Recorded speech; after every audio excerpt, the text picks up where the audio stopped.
Top of the morning, top of the evening, top of the night, whatever time zone you are on. I am live again. Hello, everybody.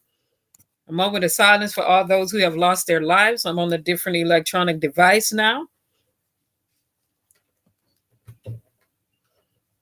More light. Let's remember this, though. We can look up, we can get up. If we can get up, we can go up.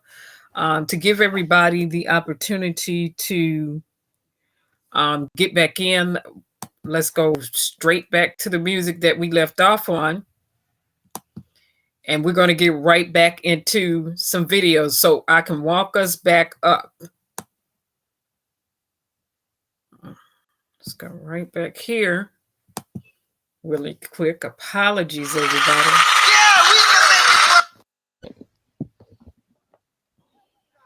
We never give up the fight. Oh, okay.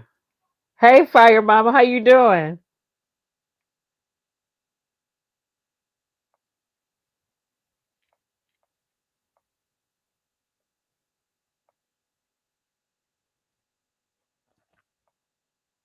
Why this is looking a little blurry. Get a little closer to this. Yeah, this is looking a little blurry. Again, everybody, I'm on a different electronic device, so I'm readjusting my cameras. Not my camera, but my light equipment in the background. So I like my other device.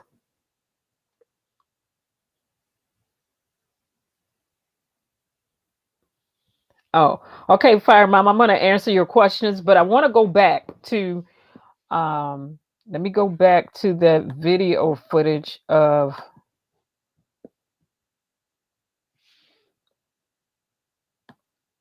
Kenneka Jenkins. So let's go back because I want to walk us all the way back up. In disclaimer, copyright disclaimers. In accordance to the Copyright Act of the United States of America, sections 103, excuse me, I'm making up a section now. Sections 106, 106A, 107, and the others. Fair use. I have a right to use the videos, the images, the pictures, so on and so forth, as this information is now a matter of public records in accordance to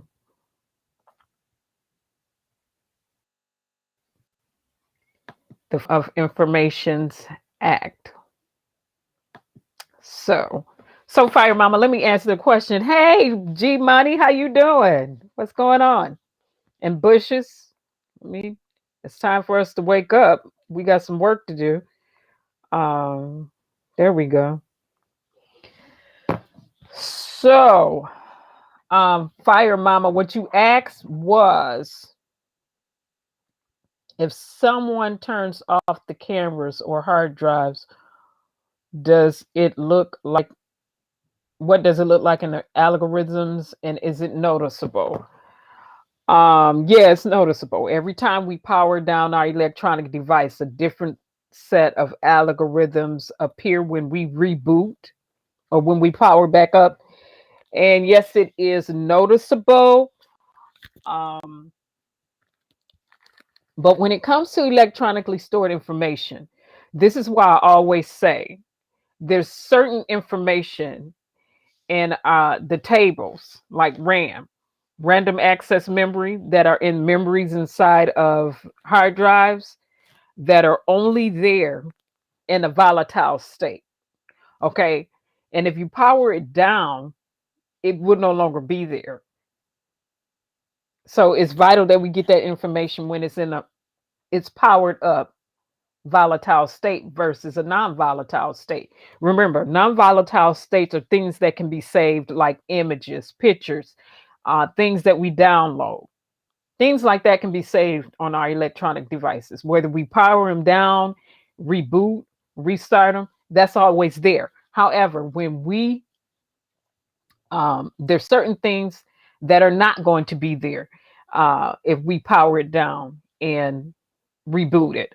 Like the algorithms that are there the first time we boot our operating system up won't be there the second time when we reboot.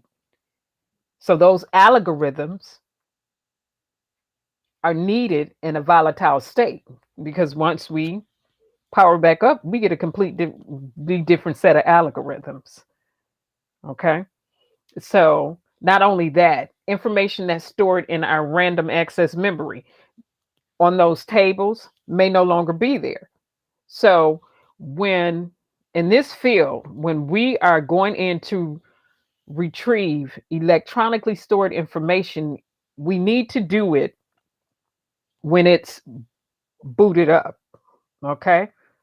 In a volatile state is what we call it, because once you power down any electronic device, we call that a non-volatile state. Okay, we want information in this volatile state. So let's do the share on this information again, and I have part 2. So I'll clean up part 1. The device, the other electronic device, was doing an update, and again, when Windows push out premature updates and everything is not compatible with the sound drive, you get issues like that. But they need some good old-fashioned programmers to push out updates that have been at least worked on 6 months in advance to a year. Okay, because they come with these premature updates. And if they don't want to wait that long, then have some excellent programmers, okay, to write your code. Now, having said that, let's get back to where we were. We were looking at, oh, okay, let me do the share on this. I'm talking about what we were looking at. And I want to share my audio too. No, I'll need to share a tab. I want to share this. All right. So, present. All right. Again, this is not for minors. Graphic content may be shown. Parental consent. Having said that, we started off taking a flashback, looking at Kenneka Jenkins. So we're going to flashback there really quick, and then I'm going to move us up to Christina's press conference, the press conference that was given pertaining to Christina. So let's remember, a duty to preserve is always, that's rule 26.1. Okay, duty to preserve. Rule 26.1. Authentication is vital. And so when they came out with the timestamps being 12 hours off, I said, okay, this information has not been authenticated. It's not going to be admissible in the court of law. When you come out with footage, timestamps have to be accurate. We're going to go back there too. But let's get to this. And data policy. We know we want the information preserved correctly. We want it authenticated. We want to know what the data policies are. All of that should be depending on how your things are written up with the chain of custodies. All of these things need to be documentation. So we know we want preservation of the information, documentation of the information. We want the validity of the information. We know it's certain things we want. But let's go here really quick, because remember, they never showed us any video footage of Kenneka walking into a freezer because it was non-existent. And then when they did come out there and show us video footage, we had digital fingerprints that led back to Julie Carnez. She's in the police report. Remember, I used 3 different electronic tools, and we were able to go back and see every digital fingerprint that was left in that data when I did metadata extractions, or when I started conducting research on the data that Rosemont Public Safety Department had presented to us. And we were able to go back and say, okay, she did this. We were able to go back and see what additional electronic or additional hardware was used. We were able to see the laptop, the year, the make, the model of the laptop or desktop she was working from. We were able to see what she modified.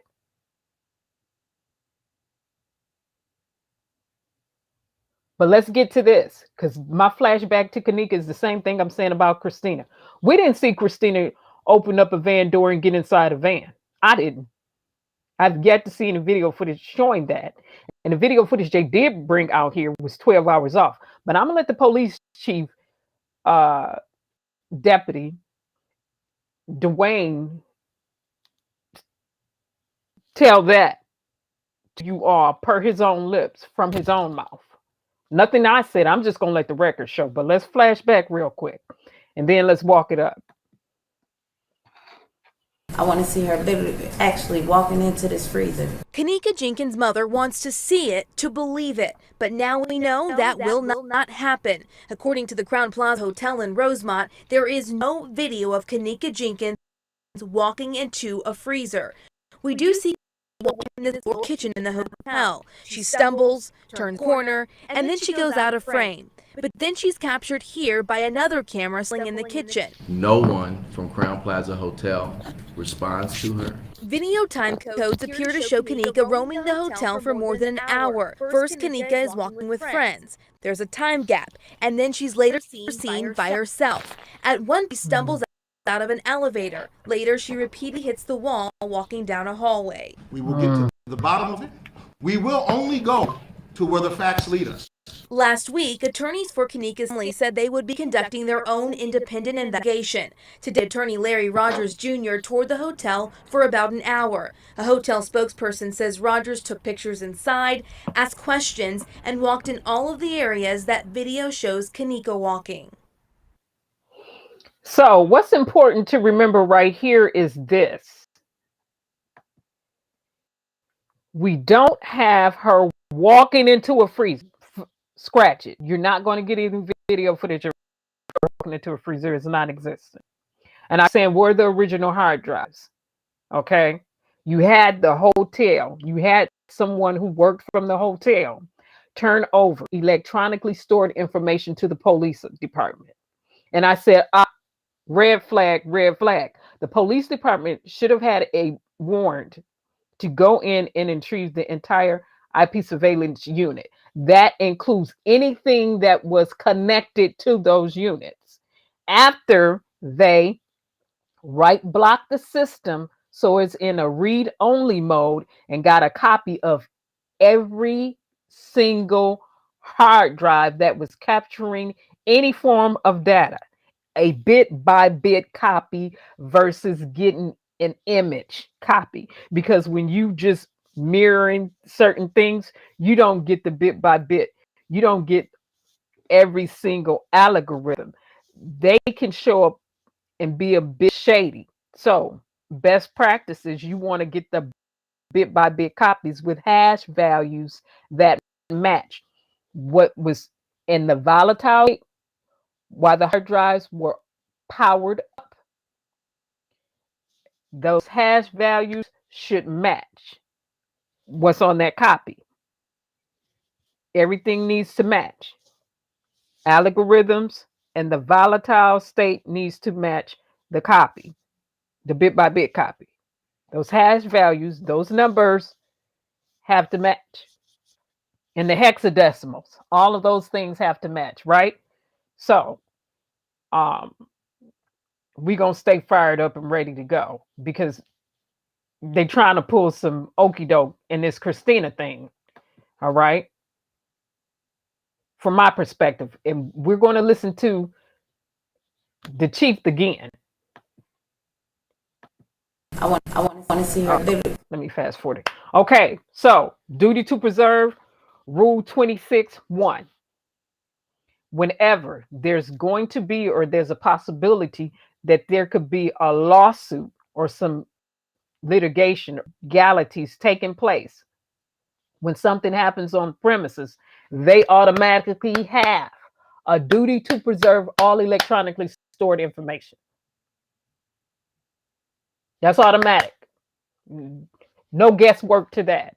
A duty to preserve the electronically stored information and turn it over to opposing counsel, the opposing party, for litigation. Because you know you're going to court. The police department know they're going to court. So they have a duty to preserve. But we're going to hear the police department tell you that the chief tell you that they don't maintain those cameras that's attached to the police department, that is city of Huntsville. Those are their cameras. So I said, what was the chain of custody? He out here talking. I hear him talking. And that was the first time I heard him. And I immediately started saying things. I wasn't saying it void of purpose. I was like, chain of custody, authentication, timestamps, 12 hours off. Who you playing with? See, it is important for attorneys to know this as well as us. And like I said, when I represented myself in court, attorneys was pushing my paperwork and making sure that was in on time. But when it was time for me to actually show up to the trial, I was there representing myself. I was writing up my own motions. They would check them over and make sure language and everything were good. And if there were any corrections they didn't correct, they had me correct, go back. But they was pushing all the paperwork through. But this is how the trial attorney was upset with me, because she brought in a witness, and all he did was get up there and spill out a bunch of hearsay because he had no knowledge. He didn't even work up there speaking on behalf of. I said, do you have any knowledge? Do you have any firsthand knowledge of how any of the hard drives were being maintained? Did you create the hard drives or the databases? Or are you the manufacturer of a hard drive in these databases? Did you create this database? Do you maintain this database? Do you have any knowledge of anything? He said no. Okay, you have no evidence. And the judge looked at her and told her she had no evidence, and the attorney was offended. But I don't care if she was offended, because again, one thing that I went to college for was computer forensics, network forensics, digital forensics. You have to know these laws. You have to know the rules of evidence, the rules of electronically stored information. I had to learn rules as it pertains to my field that I studied, as well as know the laws that apply, that are applicable to this particular field. So that's why when I'm hitting this issue in these areas, even when I started off with the Kenneka Jenkins, I kept going there and going there. Duty to preserve, opposing comment. No, they don't get to come in and tamper with evidence and different things like that. They have to preserve and turn it over to opposing counsel. Authentication. Authentication is vital. And some attorneys don't push authentication like they should. And clients can lose cases that way. But as a client, should you ever have to go to court, it is vital that you know about authentication of any documentation, and especially electronically stored information. Okay, so when using a security camera system to catch criminals, and this is the way that they wrote this, and I'm going to say not just to catch criminals, but to do anything, it is important to make sure that the correct time is set up. Time settings are not correct. Any recorded footage will have excuse me, let me reread that. If the time settings are not correct, any recorded footage will have a timestamp that will be incorrect and may not be admissible in the court of law. Remember, when you are dealing with video footage, authentic video footage have watermarks. Authentic video footage from the digital forensic field, they're tools that we can utilize in this field to verify watermarks in video footage. And one of the most common things or way of verifying video footage is having accurate timestamps. You cannot come out and say the timestamps 12 hours off, but this is the raw data, blah, blah, blah, blah, blah, blah, blah, blah. All that stuff that he came out and said. And I was looking like, what, and what? Stop playing. See, other people took that and ran with it. Oh, it's Christina. She got into the van. You never saw Christina got into the van. And I'm not going to vouch for anything that has not been authenticated, period.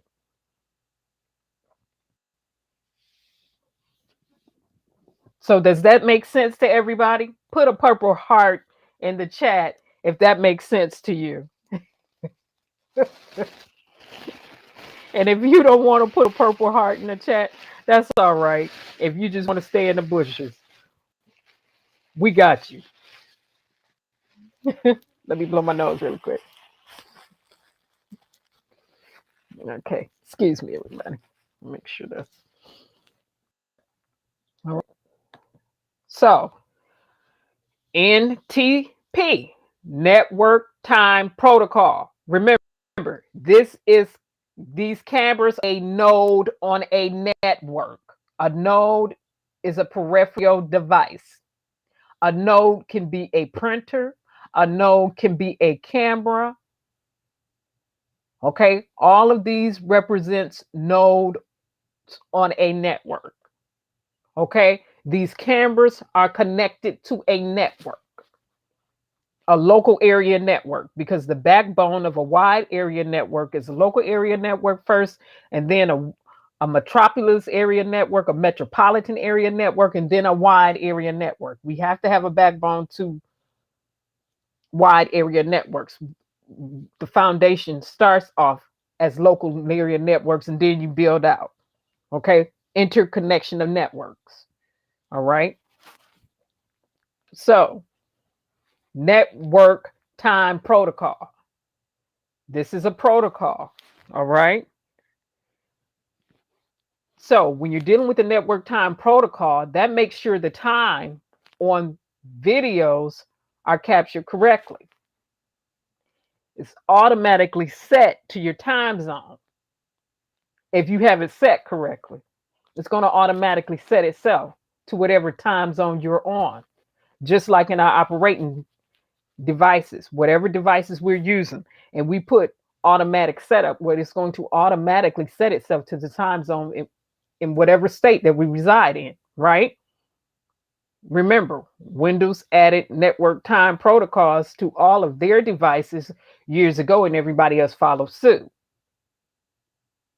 So there's no reason for things to be off unless you just don't have your network time protocol set correctly, or unless it's been some tampering of evidence. With evidence. Now, as well as some other reasons. Viruses could be a reason that your network time protocols are off. Trojan horses, backdoors can be another reason that your network time protocols are off. So I want to make sure that I'm giving just different examples and not just narrowing it down to a few. But remember, duty to preserve, Rule 626(1), authentication, and then let's move on. Data policies, chain of custody, all of that. We needed to know that timestamps. This chief is going to come out and say timestamps 12 hours off. And I said, when I was looking at the video footage, okay, we'll get there. We'll get there later. Let me move on. I don't want to belabor the point. So, remember, I also talked about write blocking the system. So you have software, hardware. Okay. When we're talking about information technology, it is important for people to know that when we're talking about information technology, it is the software, the hardware, and the data, as well as the people that utilizes and operate these systems. They all go together. Software, hardware, data. Software, hardware, data, because the software needs to communicate with the hardware in order for us to get anywhere. Software needs to communicate with the hardware in order for us to get anywhere. Okay, software, hardware, and the data. what's being transmitted across the network at all times. And when we're utilizing the internet, data. Data turned into information. All right. We know packets of data are being sent across the network, over the internet at all times, right? Sending and receiving.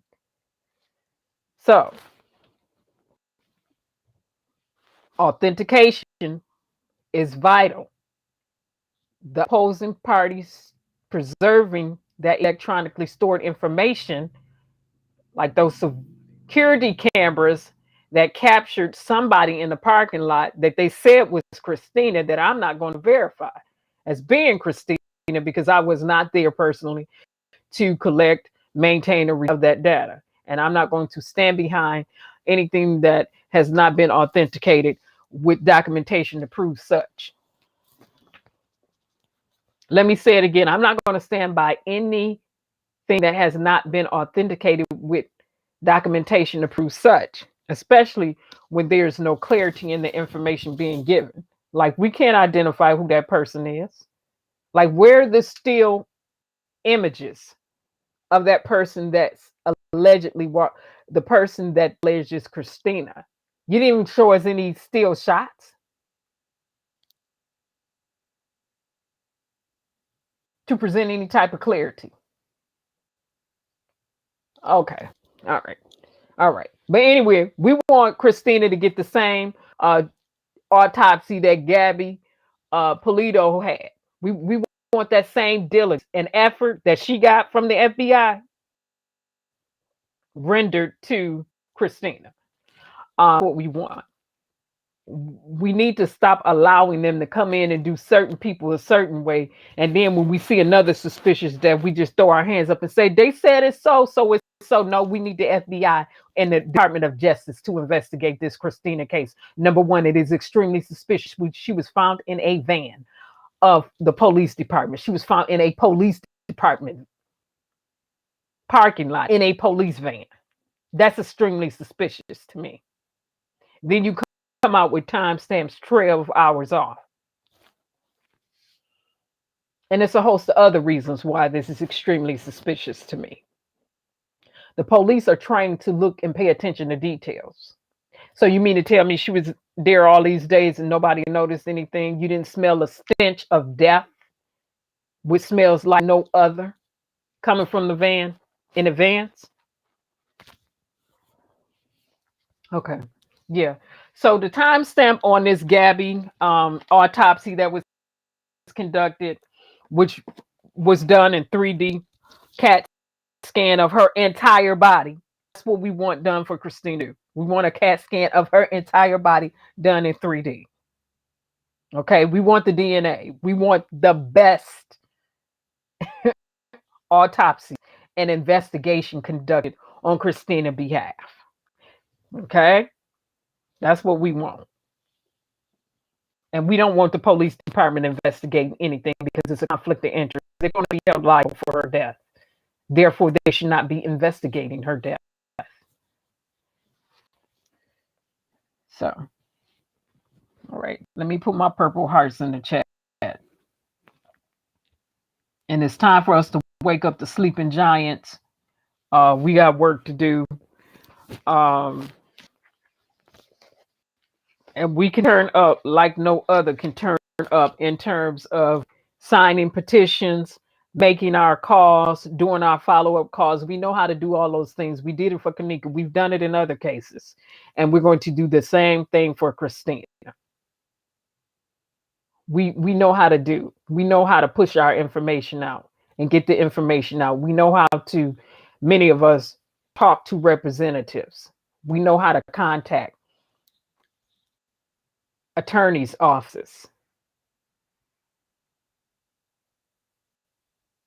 attorney general's offices, right? Because attorney general is the highest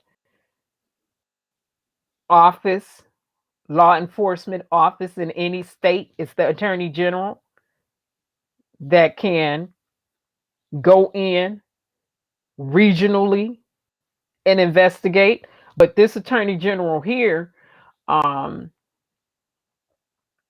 And this governor here, no, we just need our petitions for the FBI to come in, investigate, and the Department of Justice to get this case. And we're going to make sure that we have the signatures. Like I said, we did it for Kenneka Jenkins. We had more than enough signatures, various different petitions for Kenneka Jenkins. And so, Christina, we will do the same for her. But timestamp here on Gabby, and I want you to listen to what type of autopsy and CAT scan is being done for her. Well, we want it for Christina too. They have greater resources. Intimate of homicide. The FBI. So I'm going to pull this back to, As we say, and okay, there's DNA evidence. Timestamp. They could have. 47 is what I have on my paper, but I think I'm going to pull it all the way back to probably around 8:33 and let it play from there. This man sat there and said, we did a CAT scan, and not just a CAT scan, we did a full body CAT scan. Most coroner's offices might do an x-ray if they have access to an x-ray machine. He did a CAT scan. Why is that so? It's because it's high-end equipment. Not everybody has this. And what's even more key here is the fact that he stated, when asked, did her body ever leave the facility? It didn't. That means one of two things. Either they brought in a portable CAT scan, which is pretty significant, or do they have one, you know, in-house there?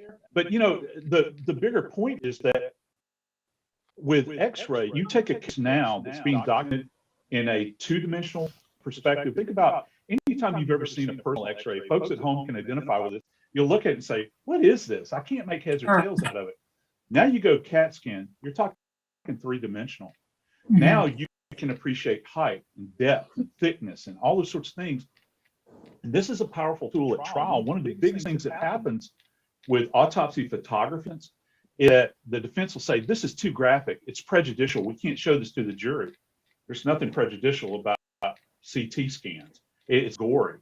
But you can appreciate, say, for instance, before you ever do the autopsy, the body's completely intact. You can appreciate the status of the home in relation to any hemorrhage that might be there. You're not disrupting the body at all, but it's demonstrative. And that's very, very powerful. So they went to great lengths. He's also submitted trace evidence, according to what he said. There's an entomologist involved, which is a bug doctor. More than likely, I'm suspecting a forensic entomologist. More than likely, if the feds are involved, to establish time of death. To the Smithsonian, they deal with the entomologist there. There's also a forensic anthropologist who deals with skeletons. So it's a real full court press that they're putting on. And at the end of the day, I can tell you they are going to have a boatload of evidence that will be tied up in a very neat package. Well, let's talk about this evidence, right? They said they... And so that's what we want for Christina. This is what we wanted for Kenneka. We wanted a boatload of evidence. We wanted the FBI to investigate. Remember, even pertaining to Kendrick Johnson's body, the police, the local area police department, they investigated, and the FBI came behind him. One FBI agent came behind him and said it was the sloppiest investigation he had ever seen conducted. He said it was the sloppiest investigation he had ever seen conducted in his lifetime. Well, then we get Kenneka, and a host of thousands of people started picking that investigation apart when we started going through the documentation. Now, I went online to see if it was any documentation or videos posted for Christina. I didn't see any on Huntsville Police Department website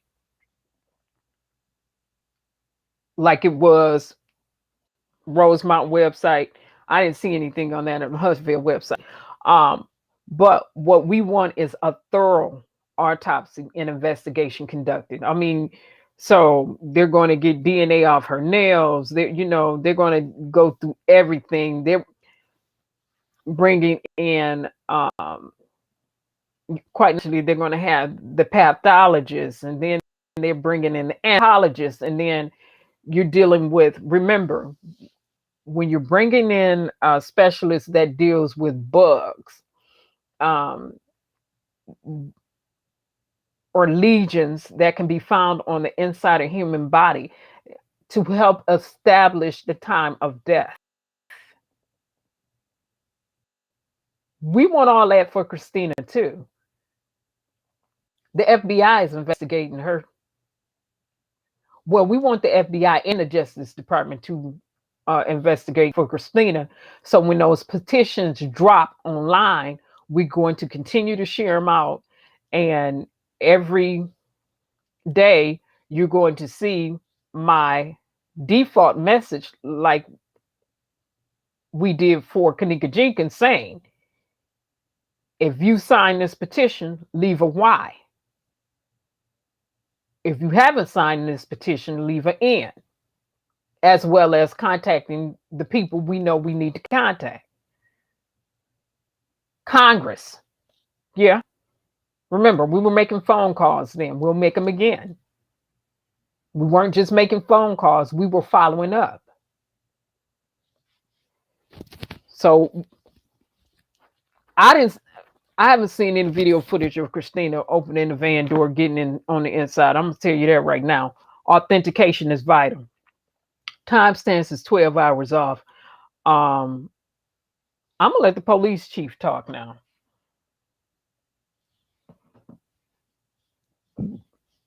I'm going to let the police chief talk.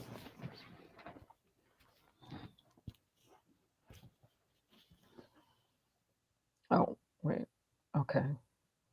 Wait a minute. Before I get to the police chief, it was an article that I had pulled up on my my other laptop.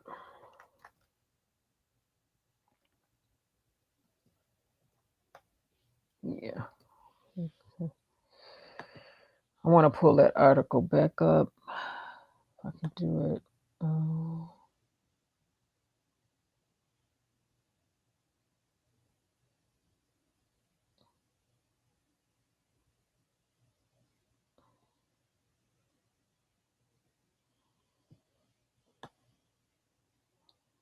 Oh, no,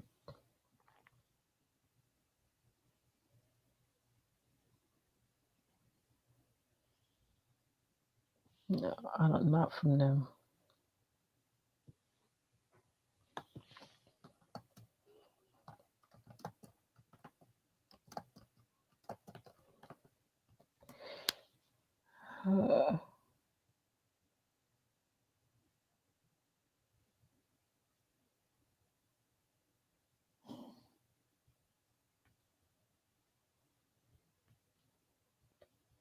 I don't think it was them.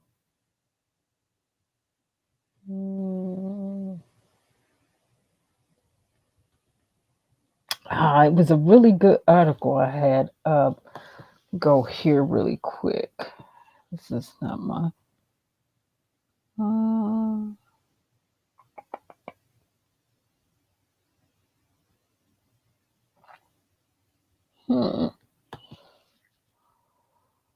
Yeah, I can't pull this up.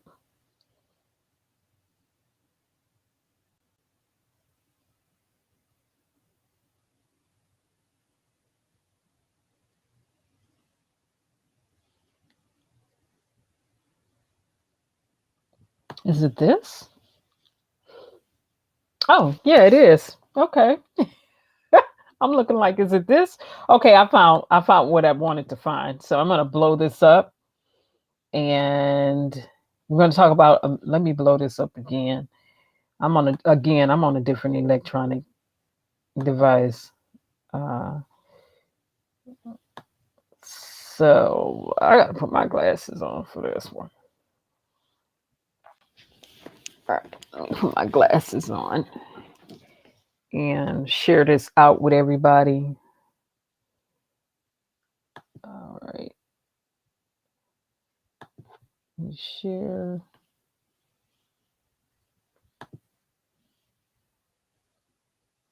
Right here.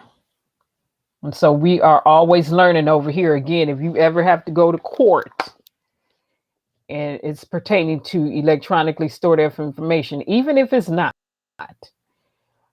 just going and making sure everything is authentic in terms of documentation that any opposing counsel is submitting is always vital. See, you basically have to cover your own backside, even though you have an attorney. Can everybody see this real good, or do I need to blow this up again? I think I'll take it. I think I'll blow it up a little bit more. Oh, no, then that goes off the page. Let me scale it down some.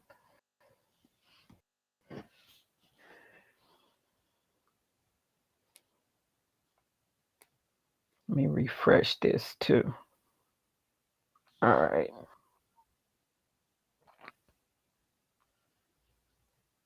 So hopefully everybody can see this real good.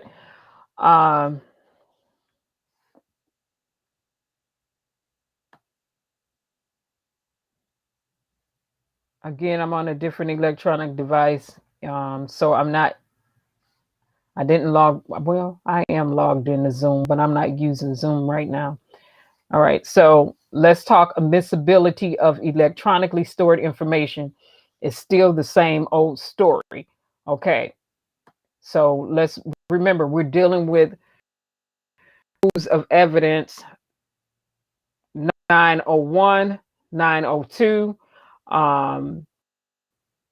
Also, when we're talking about electronically stored information, we're dealing with rules 1, a duty to preserve. We start dealing with rules 34, rules 35, 36, 37. We go into different rules, okay? So let me set the framework, and then we're going to listen to the police chief like we did the other day. But let me go ahead and read this article. Well, part of this, not article, but write up. It's review. All right. As time goes by, the proliferation of electronic documents means that lawyers will continue to face ever-rising mountains of electronically stored information. The sheer quality of information and often unintelligible forms it can take to present formidable challenges to lawyers who want to turn the material into admissible evidence. This article will address those challenges and provide practical guidance on how to meet them. Okay, the authors assume that you are diligent regarding ESI, which means electronically stored information. You know the rules and you follow them. So I know the rules as it pertains to electronically stored information. Big on following the rules as it pertains to electronically stored information. And if you would like to know some of those rules, you can go all the way back to previous Kenneka Jenkins videos. And in addition to that, I have some of those rules listed in that PowerPoint presentation tonight. If you look on the side, you will see me listing the number that applies to the specific rule, not all the way written out, but it's applicable. When I say duty to preserve, and then I got rule 26.1 underneath there, and then I say authentication, and you see me with rule number 5, section 2 underneath the bottom. That's what that stands for. We're talking about the rules as it applies to electronically stored information. Not only that, we're talking about the rules of evidence, federal rules of evidence. So, okay, so I'll skip all that part. And if anybody want to be brought up to speed on the different rules, we can go over them and work them into different sections. Or, like I said, you can refer back to Kenneka Jenkins videos I did years ago where I'm covering rules and I am covering different laws or cases, laws, and the rules and how they were utilized. All right, fundamental things apply. despite all the technological advances. When it comes to admissibility of ESI, and remember, ESI stands for electronically stored information, you must start with the basics. Is the evidence relevant? Can I authenticate it? Let me ask the question again. Let me reread that. Can I authenticate it?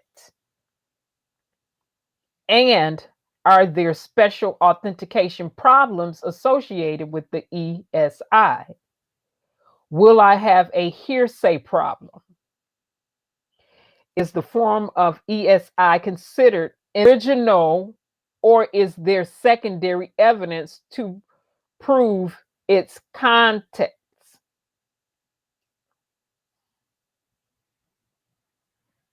Content. I said context, but that's content. Is it so presidential that it would be unfair? You know, is it prejudice? Is it presidential that it would be unfair to admit? These are questions are well known to you. Okay, and again, the right article, assuming that you understand the electronic rules of evidence, you understand the law as it pertains to federal rules of evidence regarding electronically stored information. This is one of the things that I have 2 degrees in, so I had to learn rules and laws in the United States as well as the laws in the United Kingdom, and I need to brush up on their laws as it pertains to electronically stored information, as well as some other nations. Anyway, because I'm sure they didn't change some laws. But let's get back to this. So we need authentication. I'm setting it up for authentication in electronically stored information, because anytime you have video footage available, that deals with electronic information. So if people want to know what the relevancy of this is, saying this for new subscribers and viewers, not the old subscribers and viewers, we are well aware of this by now, and it is all right to refresh, okay, one's memory. All right.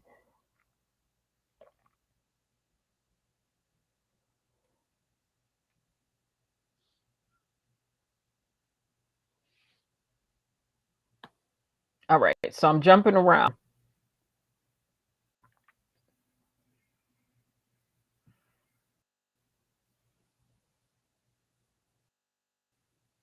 Okay, so it's right here.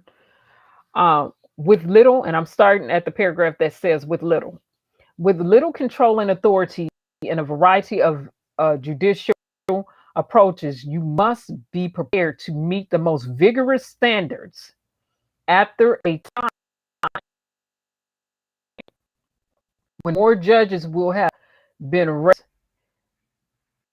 the suspicion in several judicial quarters, so creation and potential of alteration of ESI may diminish, and the requirements for admissibility may be less demanding. But for now, there remains substantial pockets of judicial skepticism, which result in some courts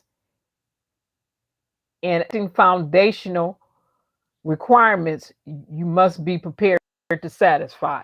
And they're talking again about authentication, electronically stored information, and the court of law.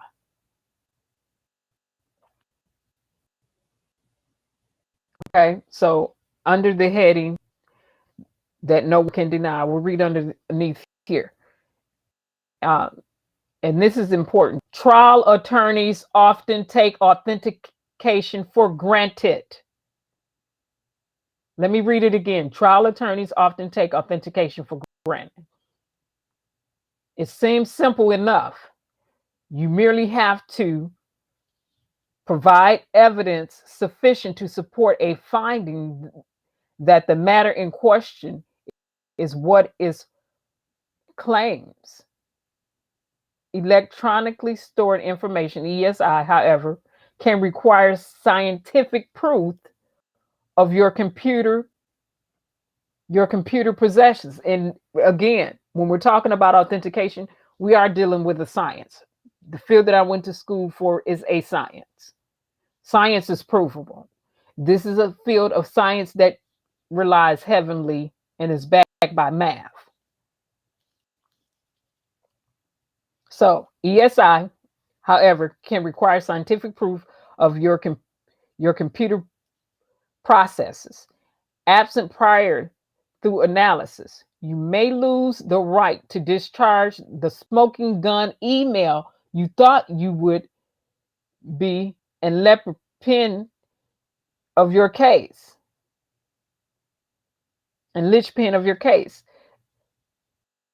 A helpful starting place analysis of admissibility, ESI, is Chief United States Magistrate Judge Paul W. Grams. Okay, and then we're gonna move on from here because I don't want to take all day reading this. Decision in the Lorraine versus McHale American Insurance Company. Okay, and I think in one of the old Kenneka Jenkins videos, one of the cases I looked at that may have been included in those videos was probably this right here, because I included different cases, and I may have included this case. I'm not 100% sure. Let's see.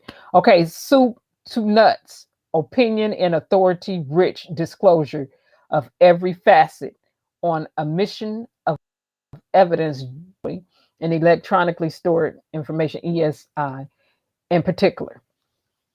Judge Grimm instructs that before you can determine how you will authenticate your ESI, you must first consider the interplay of federal evidence 104A and B. Under subsection A, the judge determines preliminary questions concerning the admissibility of evidence, and in determination is not bound by the rules of evidence, subsection B. On the other hand, requires that jury determine relevance if it is based on fulfillment of a condition of fact. Authenticity of evidence falls underneath subsection B because the relevance is conditioned upon its being what it purports to be. Okay? You say it is what it is, and then we assume it is what you say it is. By way of an example, the authenticity of web page must be decided by a juror, and the foundation must be laid with admissible evidence, whether that web page is or contains, on the other hand, will be judicially determined upon a foundation that may or may not in itself be admissible. So this is the person that they chose to use to say, okay, is this evidence going to be admissible in a court of law? Again, for me, we have to authenticate a certain way, period. We have to write block, so it's in read mode only. Go in, make sure that we're retrieving bit by bit hash algorithms that match up, so we can say, no, this evidence was not altered, modified, deleted, or tampered with. This was the algorithms in its volatile state. Our hash values match, and this is what we have on our copy. So they match. So contingent upon hash values matching bit per bit, our information is admissible if it's relevant to a particular case. So to authenticate evidence as required by Federal Rules of Evidence 901A, you must make prima facie showing that the ESI is what it purports to be. Some courts will require vigorous proofs that the computer processing system is reliable and its output is accurate. Others will permit ESI into evidence on the testimony of a person with knowledge who explains the system's operation and identifies the record as having been produced by the system. Someone with firsthand knowledge that know how the system was being stored, maintained, or someone with firsthand knowledge that knows how to go in and retrieve the information and can talk about the state that the system was in when they collected the information.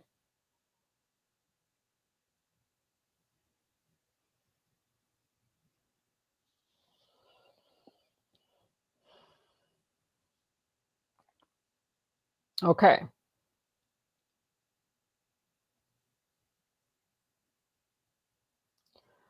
Authentication of ESI is, in short, decided on a case-by-case basis upon standards that may vary from, okay, and it cuts off here. I'm thinking they're going to say jurisdiction to jurisdiction, and even from jurors to jurors. As a result, there is a substantial room for creativity by you as well as proponent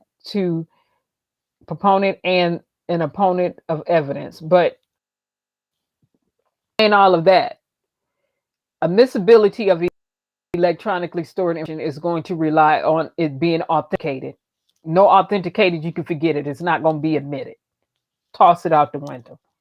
And if attorneys don't challenge authenticity of electronically stored information, they need to slow themselves down and get a clue. Because you're not going to wash yourself up in court showing those with timestamps that's 12 hours off and not get caught on it if you have others who are a part of your team that's a little bit more diligent.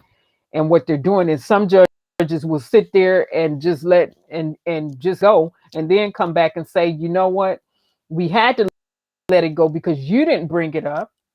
We already knew you should it up, but you didn't bring it up, so we just got to let it go.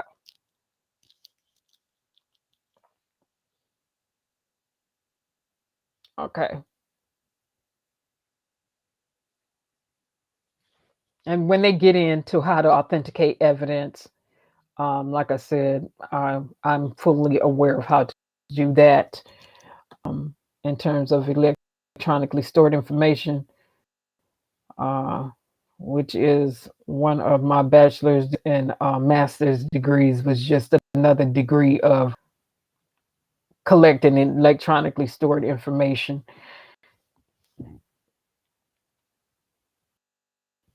On how to collect, store, and maintain electronically stored information so it can be admissible in a court of law, as well as finding digital fingerprints on any electronic device. So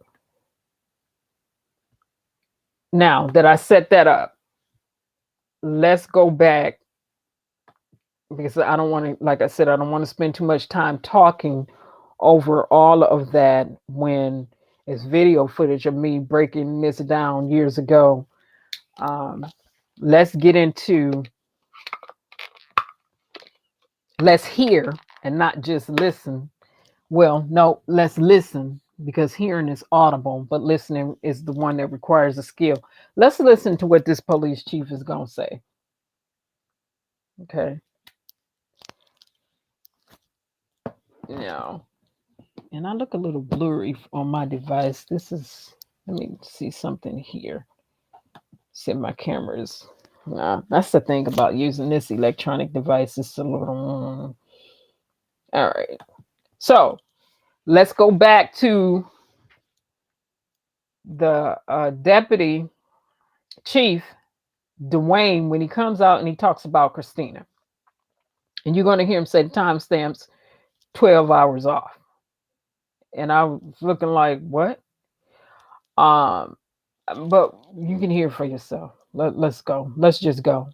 And death by strangulation and manner. Oh, I didn't mean to hit that. This is what I wanted to hit. So this was roughly 26 minutes. We're not going to, well, we can listen. Oh, okay. And again, let me see something. Right. I don't have my Zoom up. Okay. I was going to pull my whiteboard up in here tonight, but I'm not in Zoom, so I'm logged into Zoom, but I'm not streaming using Zoom. So, no whiteboard share on that.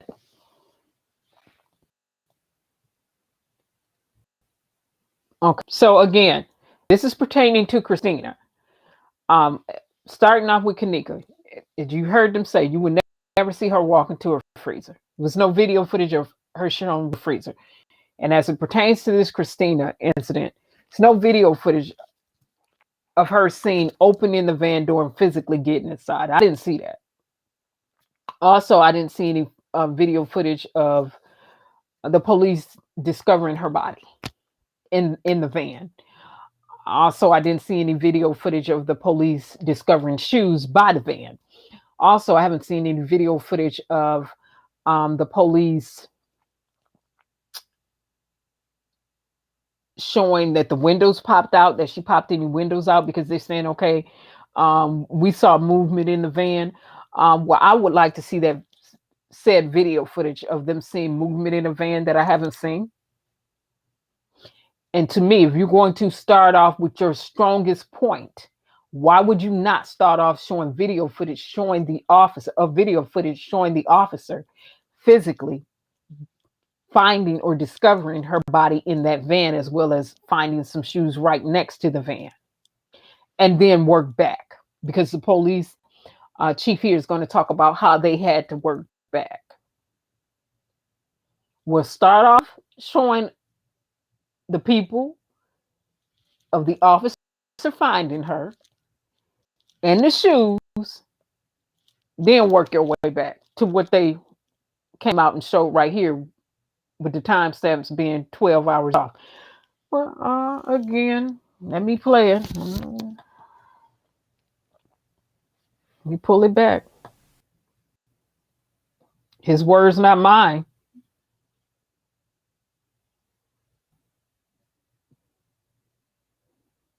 Extremely suspicious death. So, first off, I appreciate you guys joining us this afternoon, to talk about the tragedy that we've been working on and working through here, with our investigations team and with the family, to try to figure out exactly what happened. And so, because there's so much information I want to share with you, normally I don't like to read to you, but I'm going to read all of this because we want to give you a lot of information that's detailed. So the Huntsville Police Department has worked with the family throughout our investigation, and this morning showed them the security video of the events leading up to the discovery of Miss Nance. The Huntsville Police Department's thoughts are with the family during this tragedy. Investigators met with the family Friday morning and showed them the security video of the events leading up to this. The Huntsville Police Department announced Friday, October 15th, information about how Christina Nance entered a parked unoccupied police van in the rear corner of the parking lot at the Public Safety Complex here at 815 Wheeler Avenue. Miss Nance's body was discovered by an officer who was walking through the parking lot on October 7th. The officer noticed shoes next to the van and approached, discovering Miss Nance's body inside. Windows on the van were observed to be opened, and on this type of van, they popped outward. It wasn't that they were rolled down, they popped out. HPD has spent countless hours reviewing security video to determine the events leading up to Miss Nance being in the parking lot and in that van. Security video from the City of Huntsville cameras attached to the public safety building were the ones that were reviewed the most, the ones that showed where the van was in the parking lot. Okay, I want to pause right there First off, and pull it back to the beginning. So, city cameras. Note to take, since I don't have my, I'm not streaming using Zoom right now. And I don't have my whiteboard to put it on the whiteboard. Cameras footage that they utilize the most. Okay, surveillance that they utilize the most.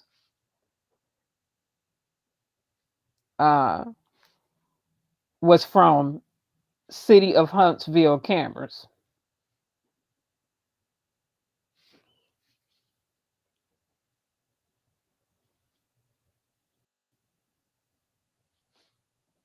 And I need people to keep in mind, we have no chain of custody presented in this press conference from the police department. They are not responsible for maintaining and doing any updates to the City of Huntsville cameras. That's not their responsibility. So any video footage that they are presenting to the public, we need the chain of custody for that, and it needs to be authenticated.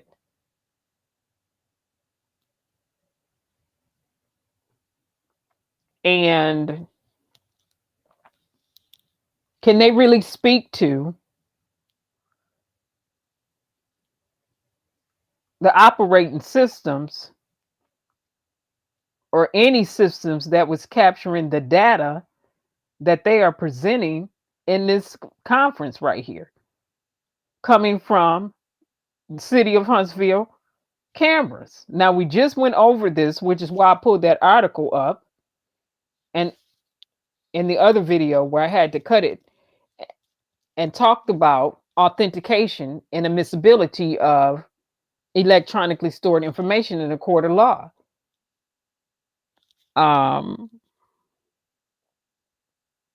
Where's the warrant for them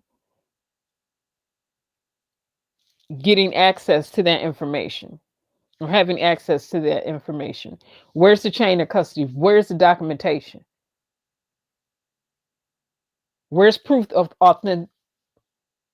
authenticity? Where's the proof that anything has been authenticated? Because, okay, I'll let you all listen to him say timestamps 12 hours off. Remember, if going to omit electronically stored information / evidence into the court of law, timestamps have to be exact. Now people can bring stuff like this to court, and if opposing counsel don't challenge it, that's on them. Like I said, judges already know better, and some judges sometimes will stop it, whereas other judges might be lenient and say, okay, they're not bringing up this point, that's on them. But after the fact, they'll go back and tell you, you didn't bring up authentication in the lower court. You should have.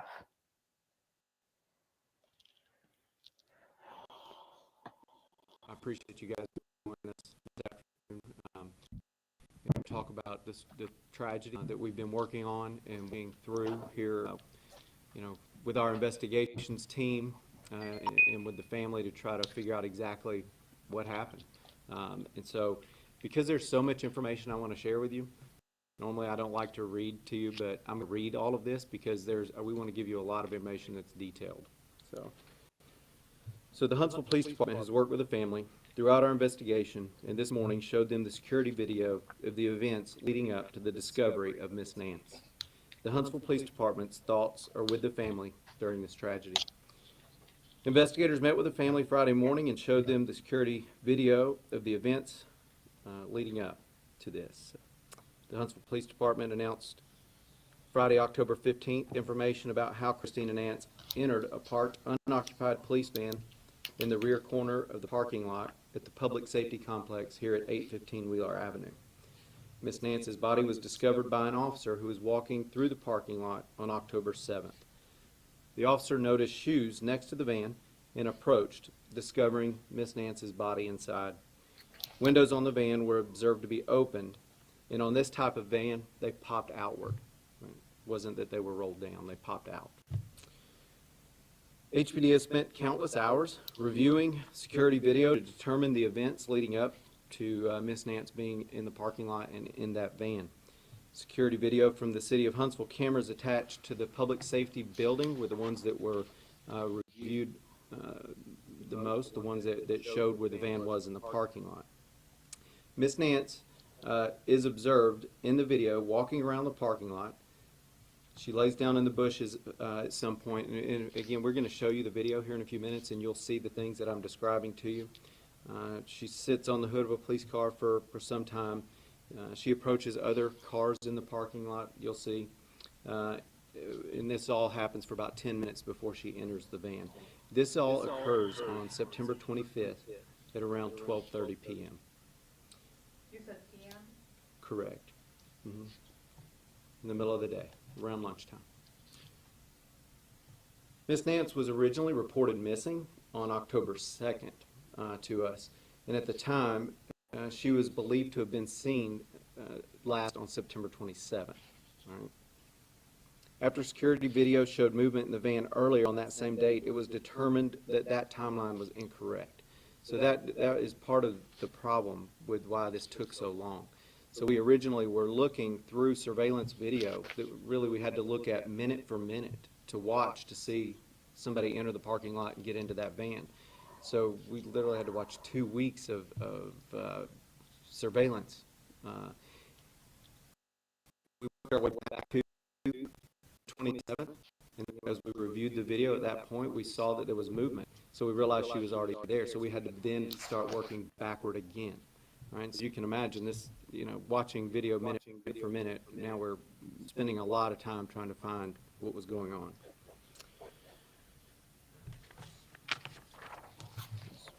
And it's second per second, millisecond per millisecond. But let me be quiet. After security video showed that movement again, as I said before, we were able to determine that she did enter the van at that point. So what I'd like to do now is go ahead and show you the surveillance video. We'll take a look at it, and I'm going to I may walk away to kind of point out some things, and I'll get back to the camera or to the microphone to discuss different parts of it. So this is the video. Let's make sure that you understand. So this is the video as it looks to us as we review the video. I want to point out real quick. I want to point out real quick where the van is. That is the van that we'll be looking at. And so, as you can see right now, we already pushed play. We're already video, and I want to hit stop real quick on this. I want to point out something we want to make sure that he knows is that the time stamp on this is exactly 12 hours off. So as you can see, it looks like it says AM. This is actually in the middle of the day. It's PM. So it's the timestamp is off by 12 hours. So this is now. He just said the timestamp was off by 12 hours. What? I'm gonna pull that back. I'm gonna pull it back so people can hear it again. Timestamps being off by 12 hours. Would we assume that this type of video footage, electronically stored information that's being showed by this police department is admissible in the court of law with timestamps being off by 12 hours? Yes or no? Can somebody in the chat put a no? If you say no, put a purple heart in the chat. Let me put my purple heart in the chat. Again, I'm going to pull it back so you can hear him say timestamps are off by 12 hours. Now, when we're talking about electronically stored information, this would fall underneath electronically stored information. Can we say what the police department is showing would be admissible in the court of law with timestamps being off by 12 hours? Yes, they can bring it, but if you are the opposing counsel, aren't you going to challenge them on the timestamps being off by 12 hours on some electronically stored information / evidence that they're attempting to present before the court and a judge?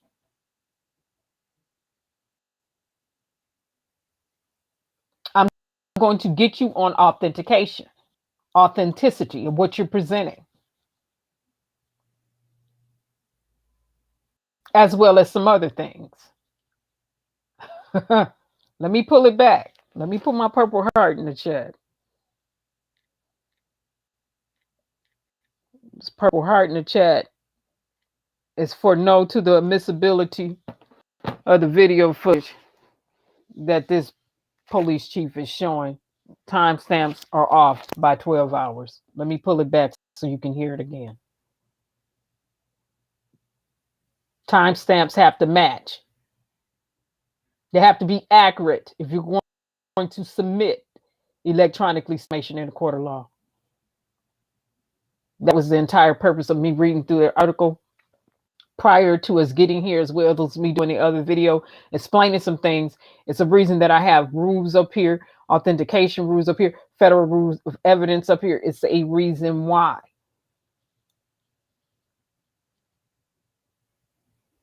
Looks to us as we review the video. I want to point out real quick. I want to point out real quick where the van is. That is the van that we'll be looking at. And so, as you can see right now, we already pushed play. We're already rolling on the video, and I want to hit stop real quick on this. I want to point out something we want to make sure that everybody knows is that the time stamp on this is exactly 12 hours off. So as you can see, it looks like it says AM. This is actually in the middle of the day. It's PM. So it's the timestamp is off by 12 hours. 12 hours. So this is just after lunch on Saturday. Exactly off by 12 hours. So we'll roll it again. And I want you to pay close attention to just how difficult it is to see anything in these videos. You know, we'll show you in a few minutes how we can zoom in to some degree, but as you zoom in, you lose. It becomes more pixelated and more difficult to see.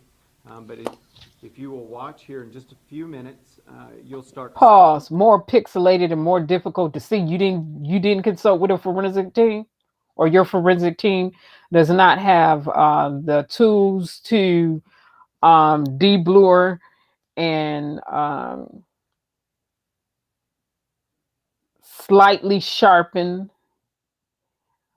the images.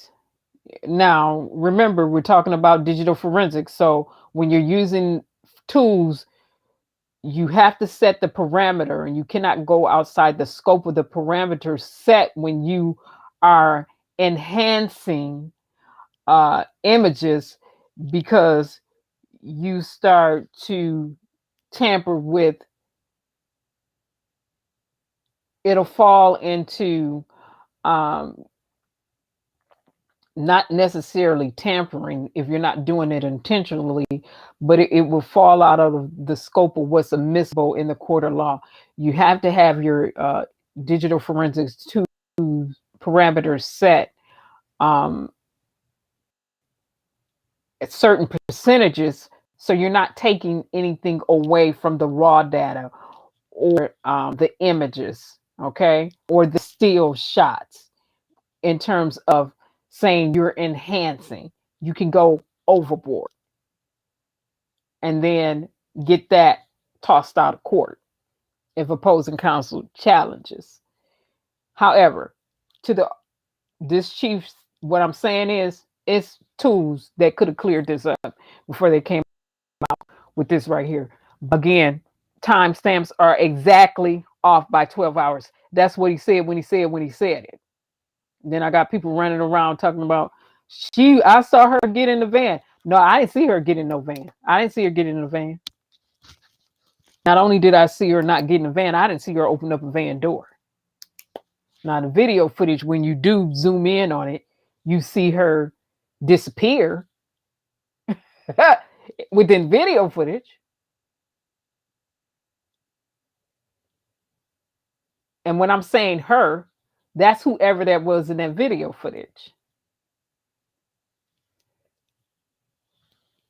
I don't know what her was. Again, I didn't collect this data. I'm not. Some stuff I will vouch for, and other things I just won't. Red flags, timestamps being off. That's the biggest red flag. Reoccurring timestamps being stuck or at. That's a red flag.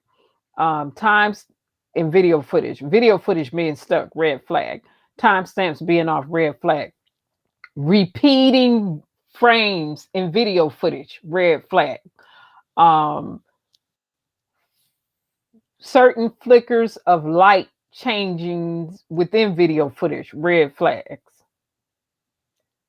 Just going off the top of red flags when it comes to viewing video. Let me go back. Okay, I hope I don't have to start this all over. Yep, it's right there. I want you to pay close attention to just how difficult it is to see anything in these videos. You know, we'll show you in a few minutes how we can zoom in to some degree, but as you zoom in, you lose, it becomes more pixelated and more difficult to see. But you will watch here in just a few minutes, you'll start to see her come into view as she's walking toward us in the distance on Wheeler Avenue. And I'm going to walk over and point out where you will see her first come up on the video.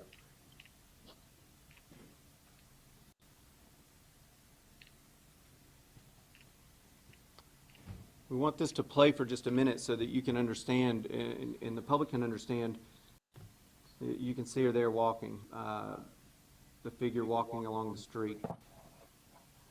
Again, investigators had to sit and watch this video minute for minute for hours to finally find this. Just for clarity, can you go ahead and point her out one more time? Sure, she's actually gone behind a car. So we wanted to show you this raw version of the video. What we'll do is we'll go ahead and stop it here, and we're going to show you an where we zoom in, right? Okay, so we'll switch now.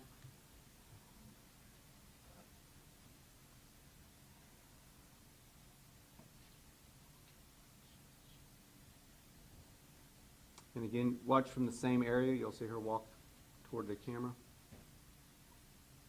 There you go. He said raw version of the video, and then you'll see where they zoom in. Zoom in. Let me hush.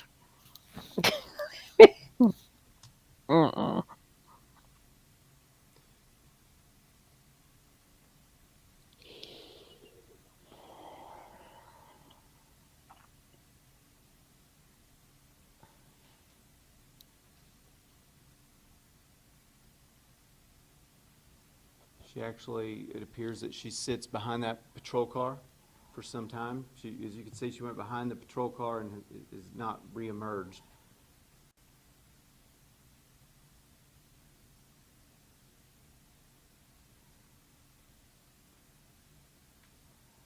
Chain of custody and authentication for what they're showing.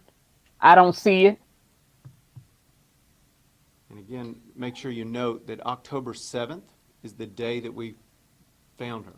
And so we had to work back all the way from October 7th to now we're on No, I'm September gonna note 25th that you to be able to did not find this prove any authentication of this video that footage shows you showing. her That's what I'm parking gonna lot note. and get into the van.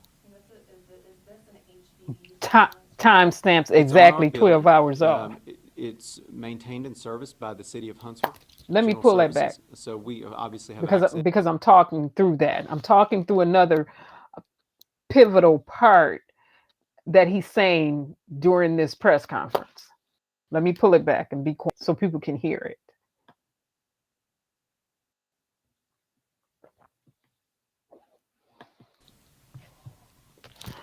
And again, make sure you note that October 7th is the day that we found her. And so we had to work back all the way from October to now we're on September 25th to be able to find this bit of video that shows her in the parking lot and get into the van. Is this an HDD surveillance camera? It's on our building. It's maintained and serviced by the city of Huntsville General Services. So we obviously have access, but So those. it's a city camera? It is a city camera, correct. Okay. This camera is actually a somewhat recent addition. So that's where I got that from. It's a city camera. It's maintained and serviced by the city of Huntsville.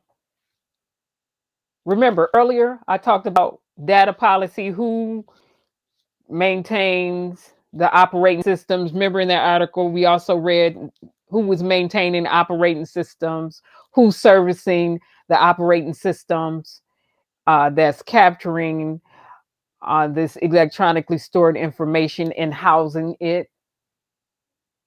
capturing the data in real time and storing it? Who's responsible for that? He just answered the question. It's the city of Huntsville. And so I go back to authentication, chain of custody, and the documentation to prove the chain of custody, as well as where's the warrant. Oh, it's the police department. They have access to the camera. They have access to this, but he's coming out talking about this, and I don't see the documentation for any authenticity of the data that he's showing. And then you got timestamps that he said was exactly 12 hours off. I have an issue with that.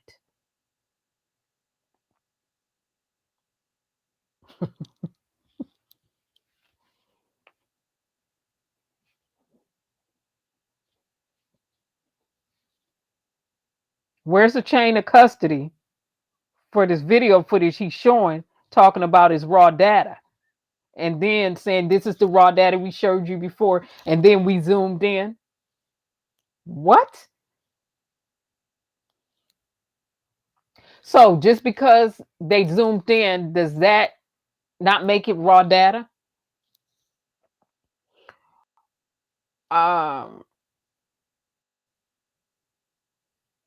But he said it was raw data. But I don't hear anybody from the city of Huntsville coming in to confirm any of this.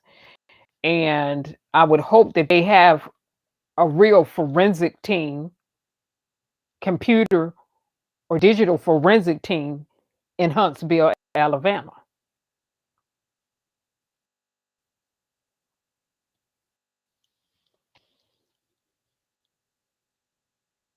Because what I'm hearing right here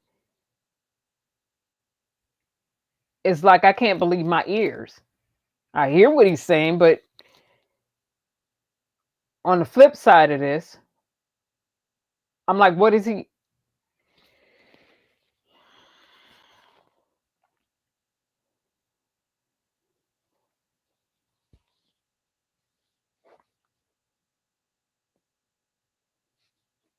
Is everyone clear on why I'm saying what I'm saying?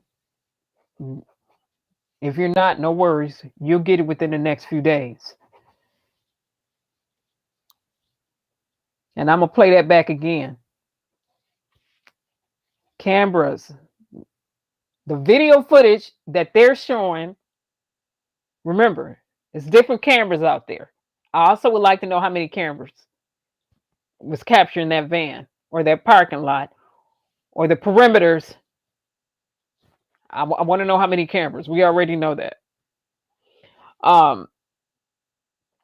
So the cameras, the video footage that they chose to show on this day are maintained by they're the city of Huntsville cameras.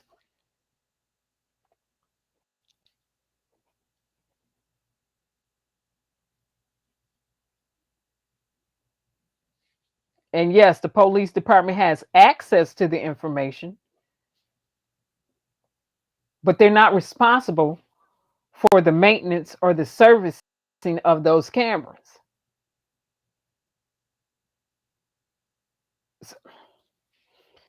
Because we want to know how the cameras were being maintained, how the operating systems that's directly connected to those cameras were being maintained and serviced. Let me pull it back. All of that matters. Like I said, when I went to court and that guy came in and he worked for a company, but this attorney brought him in court to speak on somebody else's databases. He had no firsthand anything he was talking about. And she was looking a bit pompous in my perspective. Like, I got one witness she brought in, and I said, excuse me, do you have any firsthand knowledge of how the databases were being maintained? Do you work for the company? No. And I looked at him like, okay. Y'all don't have no evidence. Don't try to speak on me and say it, accuse me of doing anything that you don't have any proof of, firsthand knowledge of. These police officers cannot speak on how the operating systems to any hard drives are being maintained as it pertains to any camera. Remember, camera represents a node on the network. They can't speak to any of the electronics. They can speak to the electronics that they're responsible for maintaining and services, but they can't really speak for anybody else's. This belongs to the city of Huntsville. He keeps saying, let me pull it back. Let me pull it back. Like I said, if you don't get it tonight, over the next few days, you'll get it. Away from October 7th to now we're on September 25th to be able to find this bit of video that shows her in the parking lot and get into the van. Is this an HDD surveillance camera? It's on our building. It's maintained and serviced by the City of Huntsville General Services. So we obviously have access, but so those. It's a city camera? It is a city camera, correct. Okay.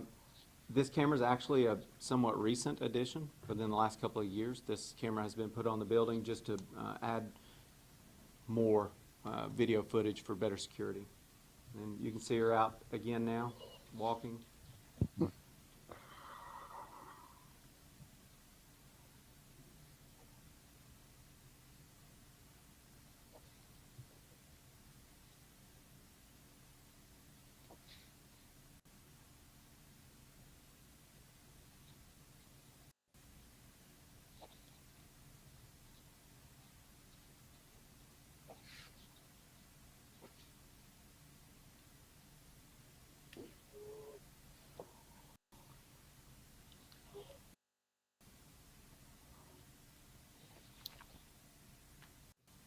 Chief, is this camera set anywhere? Does anybody have a monitor where they can look at this? No, I don't believe we have any kind of, we have so many cameras that we monitor. No one's sitting and watching this specific camera that I'm aware of. No. But it's the city of These are Huntsville just so that if you have an responsibility. event and you need to go back and look. You guys have access to it. Okay. You see she just leaned against the patrol car.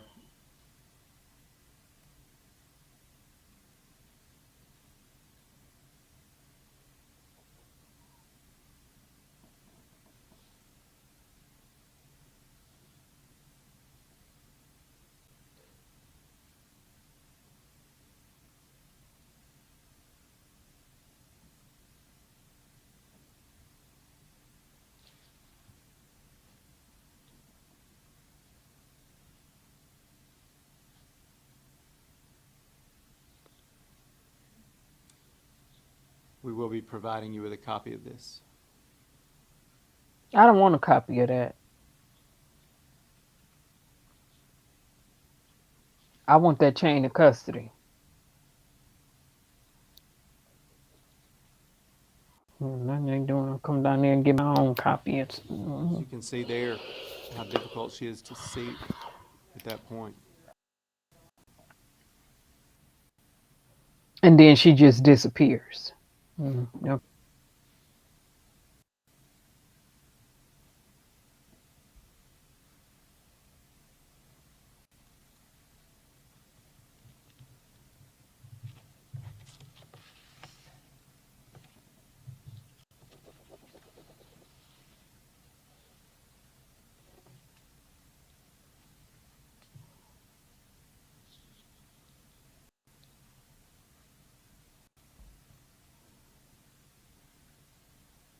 Is this lot anything in particular?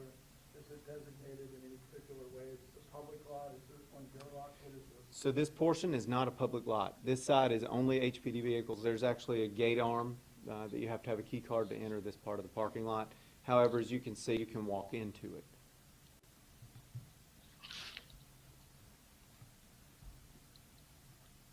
Did we see her enter the parking lot? Inside the van.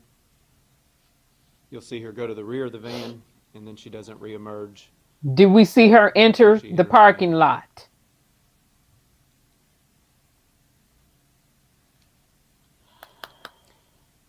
So from this point forward, there are numerous times throughout the next few days where you see movement inside the van.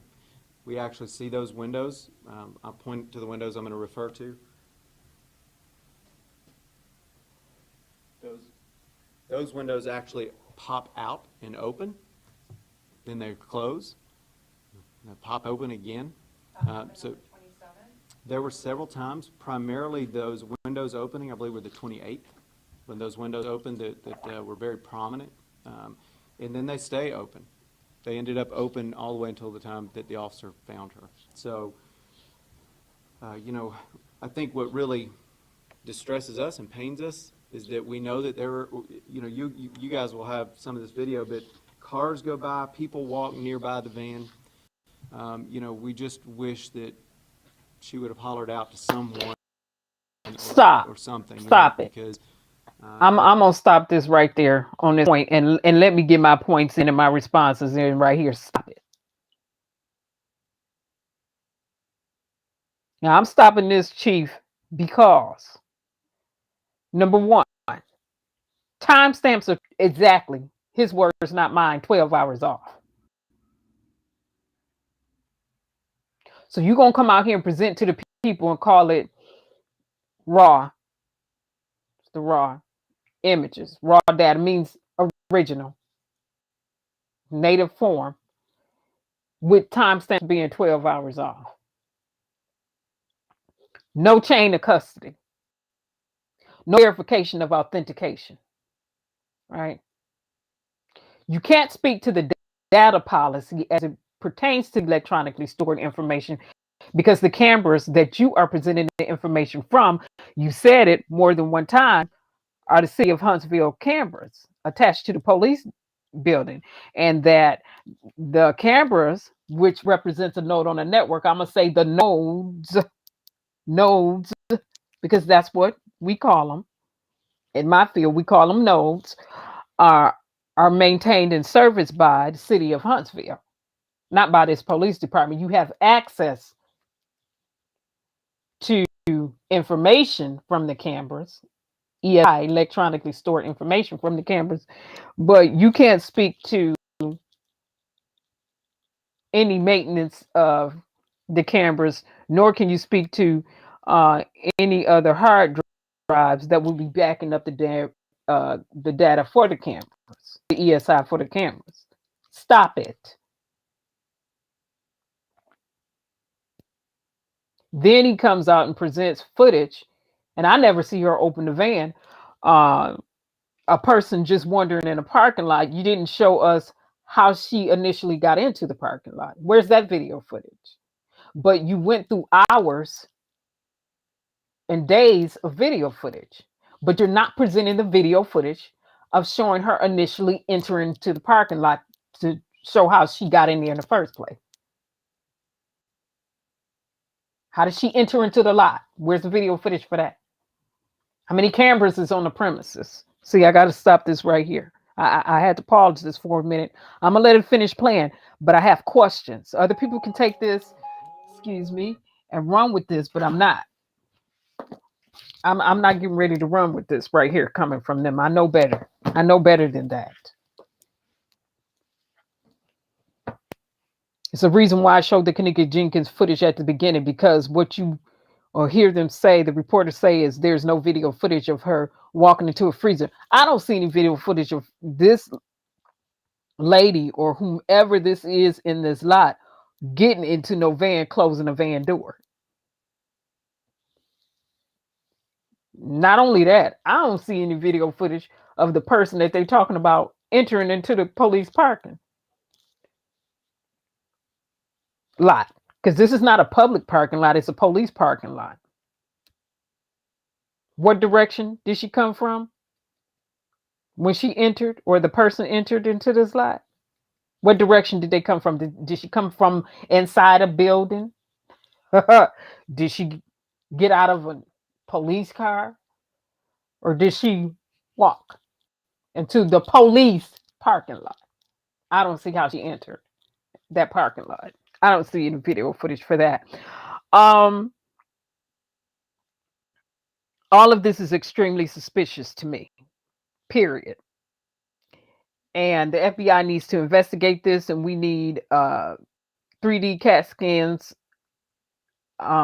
in terms of autopsy conducted on Christina's body, as well as the anthropologist to come in, forensic pathologist that deals with anthropology to come in and examine her body so we can know the actual day she initially died too, and her actual cause of death.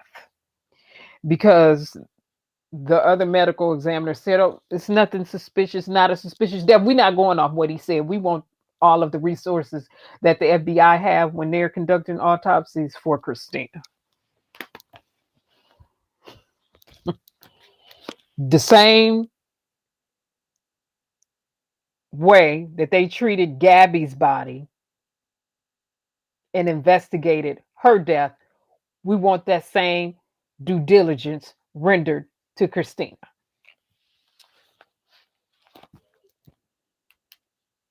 We want that same diligence, effort, and energy put in for her, which is an extremely suspicious death. Gabby Polita's death was not an extremely suspicious death to me. To me, that would just use a little common sense.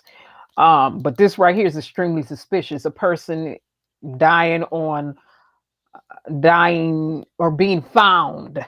Let me put it this way: being found allegedly in a police van, and he makes sure to say the police van was unmarked so people can know, oh, well, maybe she just got into this unmarked van in a police parking lot and didn't know it was a police van because it was unmarked. No, sir, you already said it was a police parking lot, not a public parking lot. It wasn't for the general public. And it's the police department building. So no, sir. No. That was cute though, but I caught it. I caught it the first day you said it. That was cute though. I didn't say everything I caught on the first day, but I was listening. So this is real cute. Not funny though, but that was cute. And he may not, I don't think he meant anything in a facetious manner. But I'm like, what? Okay, no. Did she have a cell phone? Did that person have a cell phone? Because usually everybody got a cell phone.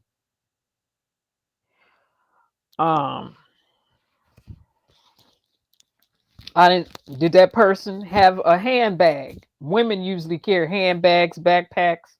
Did the person have any identification on them? I'm not hearing them. See, I'm listening for what was given during the press conference, and then I'm factoring in what wasn't given. Like, did this person have identification on them? Purse, then somebody find his shoes. September the 28th, they notice windows pop out on the van. They see movement in the van. They see windows popping out. Okay. Windows open. The windows is the pop out window. All right.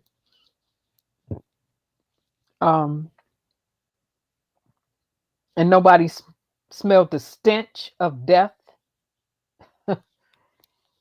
Okay. Police officers are trained to pay attention to details. And as a police officer, I'm sure they would know what a dead body smells like, or if a person is dead and their body is anywhere close, they should automatically know what they smell like. Those who have been on the force for any length of time would know.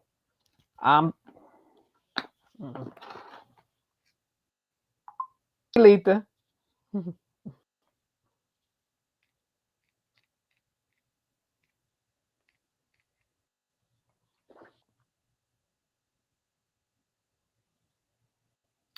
Okay, Fire Mama, you said you didn't see her enter. 3 days after she was found, there was the windows open, and yet 9 more days till she was found. Okay, so you're saying September the 8th, the chief says he saw windows popped up when they go back and they look at the video footage. And you said they chopped and screwed what they wanted to present to fit their narrative. I hope all cameras are reviewed, body cams, dash cams, yeah, as well as officers walking by or parking, right? Because he said cars and things were going by. Oh, hey, Lee, hopefully you're all right. We on your state tonight. So let's continue to listen to this. And like I said, I'm not using Zoom tonight. I was using it earlier. I'm using Restream. So I can't pull my whiteboard up on here and go over just different points. I could do another PowerPoint or do a quick type up, but I'd rather do it on my whiteboard. Yeah, we're listening to this. I'm listening to what I deem as insufficient information as it pertains to Christina's death.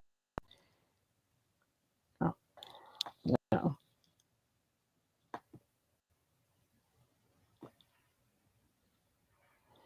So we'll finish listening to it.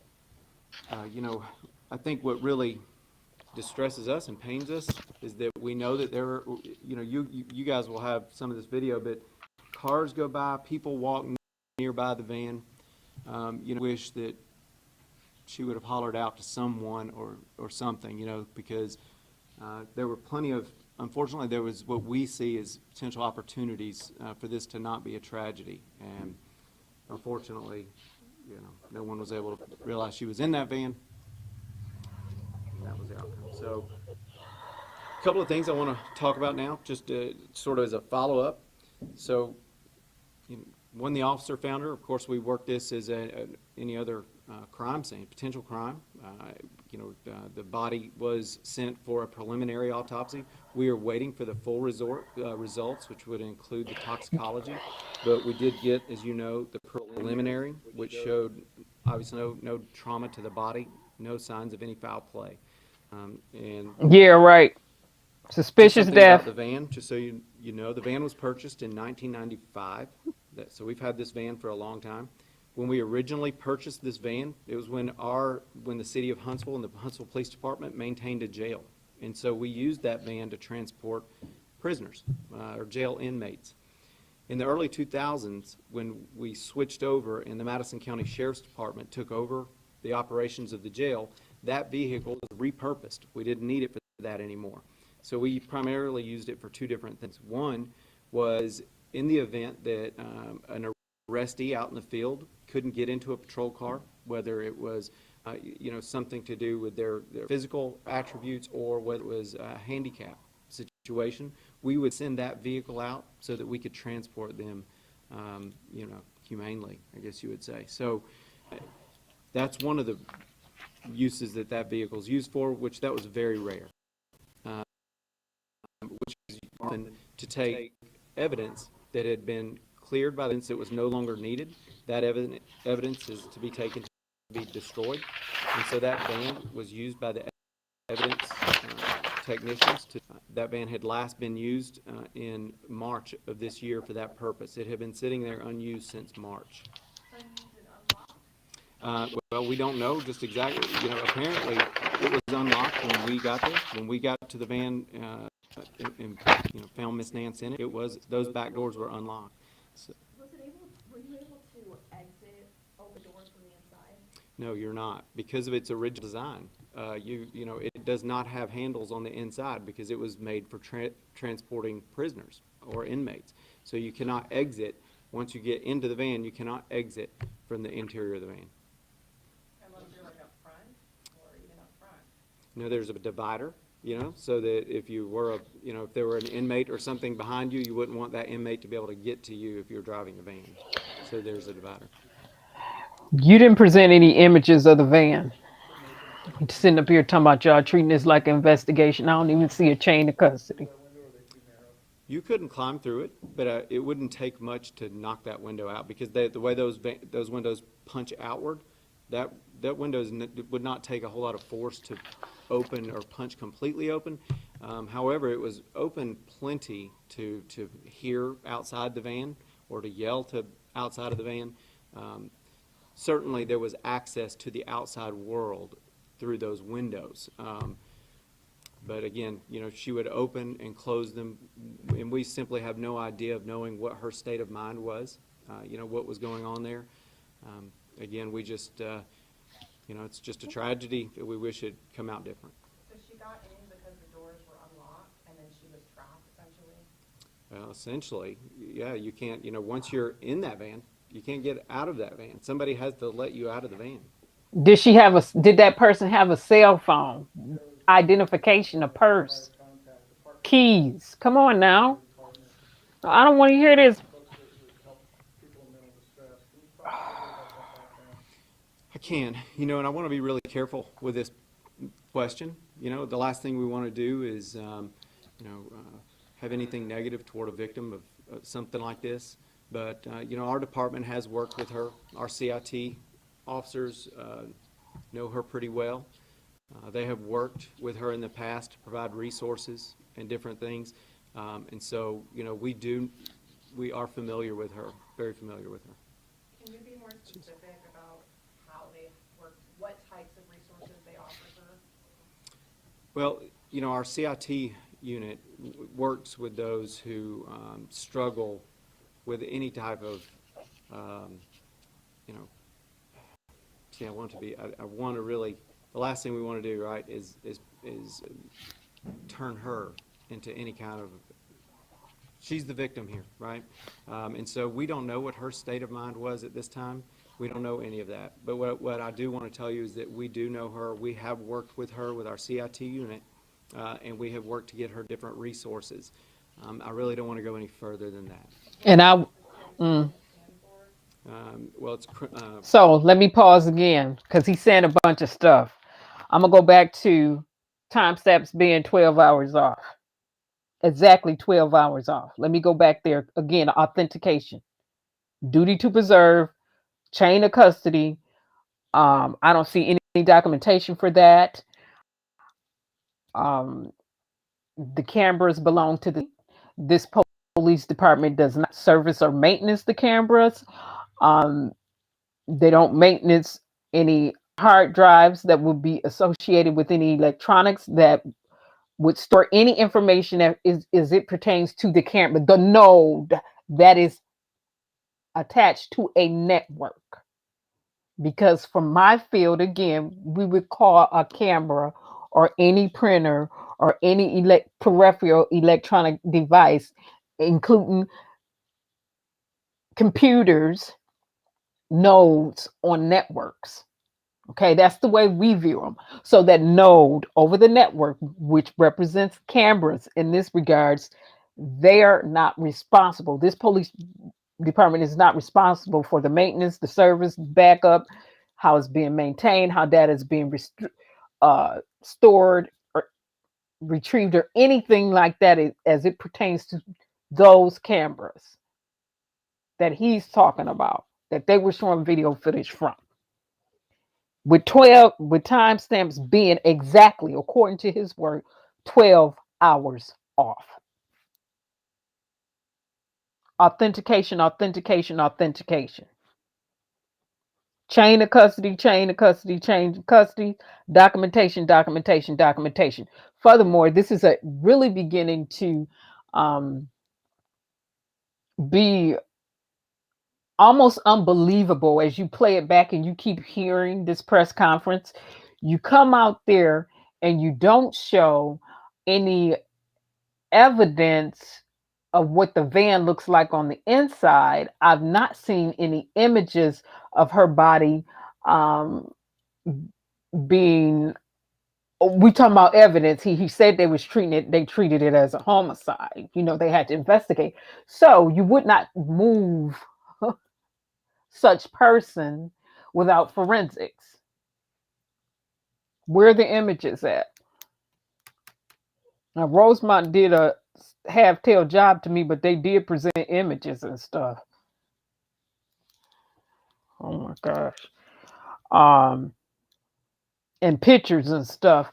Uh, so I don't see any pictures from this police department of the subject's body in the van. We didn't see such evidence. Also, it's just so many things that are extremely suspicious. CTI officers knew Christina very well. He said they knew her. They worked her before. They know her. They knew her. So again, that takes me back to being extremely suspicious. Who knew her? How well did they know her? In terms of knowing her, was she involved with any officers? In terms of there being some type of intimate relationship, maybe, or was it a reason for any officer to want to, or any persons to want to end her life for various reasons? I just got a bunch of questions. No phone on her. She didn't have no keys on her. She didn't have any identification. I don't see any documentation of that. And they said the windows, they saw movement on the September the 28th.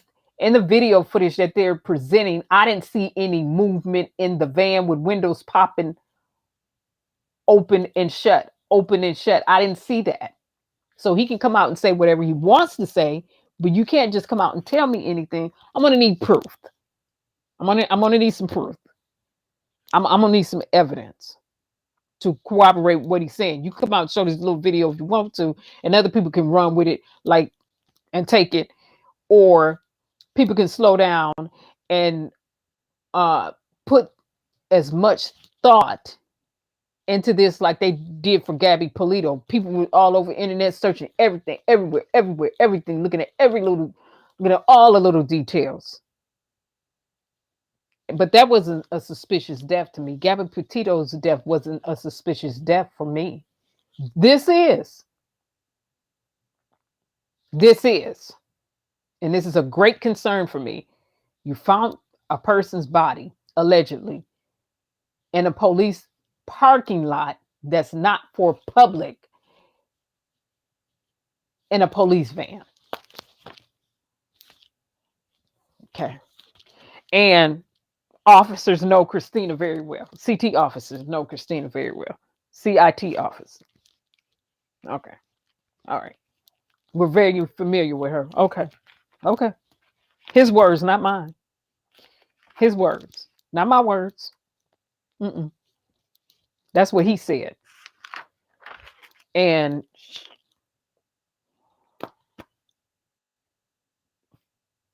so the officers didn't smell a body in the van prior to this.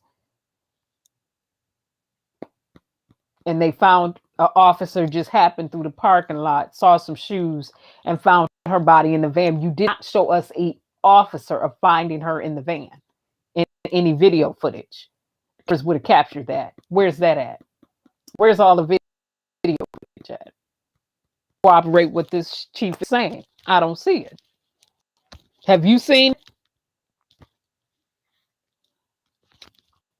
Also, again, I don't know who that person is in that image, because he keeps saying it's pixelated. It's pixelated. You know, you zoom in and it gets more pixelated. No.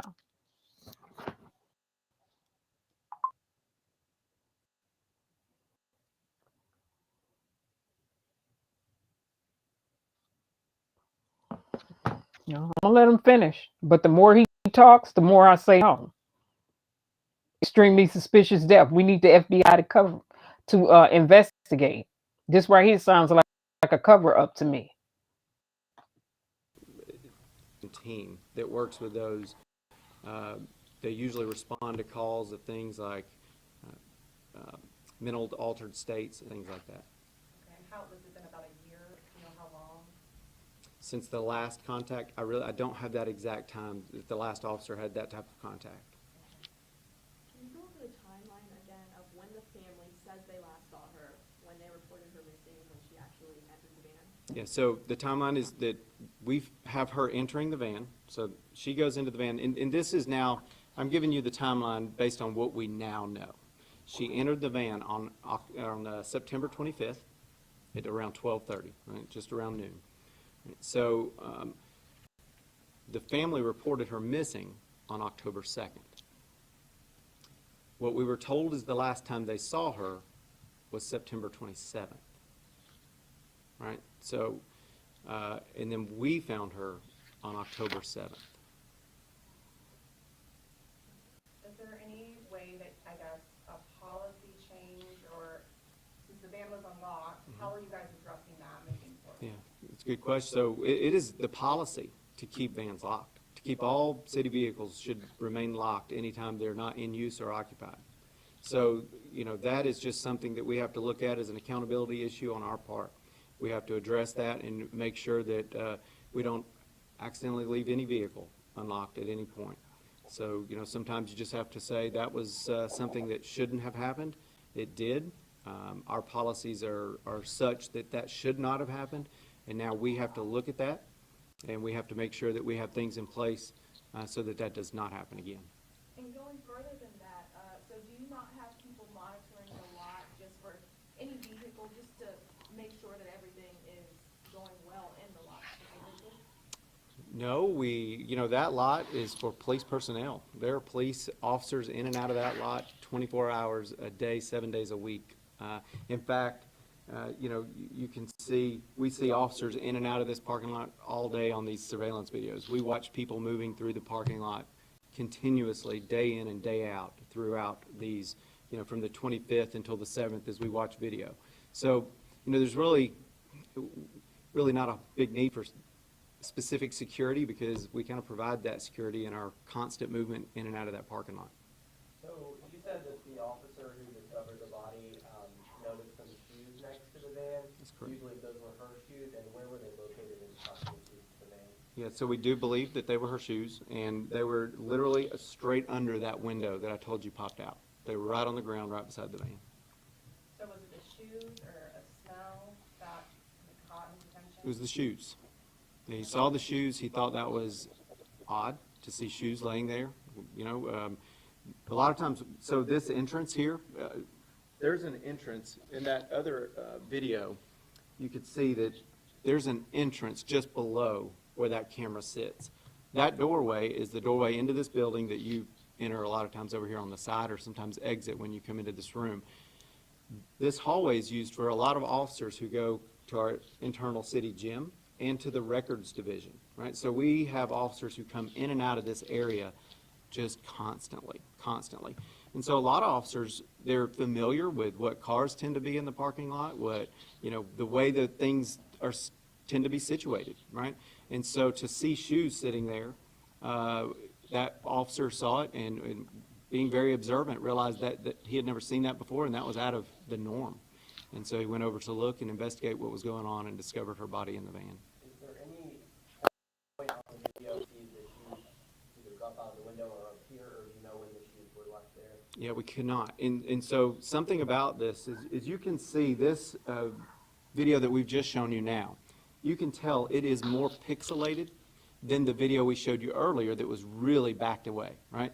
And so the problem is that the closer you get, the more pixelated it becomes, and the more small things you can't pick them out. And that's why And you so, bring in we a believe digital just forensic team you that know can't what see they're it when doing. the video's back enough, and as you get too close to it, it pixelates out such small movement, and so you can't see it. But Forensic you tools can to clear see all when that those up. windows open. That it changes the angle. No, really, sir. the No, reflection sir. on that window. during Absolutely the not. daylight, you can see that. It's something small like shoes. We just weren't able to pick that out. Can you speak about how this morning went with the family when you showed them the video? Yeah, well, you know, anything like this, anytime you deal with the tragedy and the loss of a loved one, it's tough. And so, you know, I'll say that this has been a difficult time for them. It's been a difficult time for our investigators, and so, you know, it was a tough morning. What would your message be to the family? Well, certainly that we're here for them. We want to work through this with them. It's a tragedy, and you know, as the police department, our goal, our job is to do everything we can to serve. Now, I'm going to stop that right there. He was extremely ginger in his presentation. I will give him that. He was extremely ginger.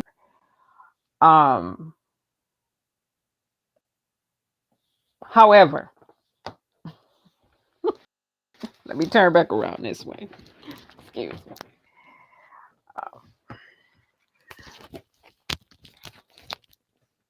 Probably need to bring the camera over a little bit. Bring this well, I keep saying camera. My light's in some. I'm going back to authentication, and we expect for me to do that. I'm going back to chain of custody. We expect for me to do that too. I'm going back to documentation. We expect for me to do that. I'm going back to what's not being given to the public at this point. I look at the information that has been given. Now let me work my way, okay, to what's not being given to us. I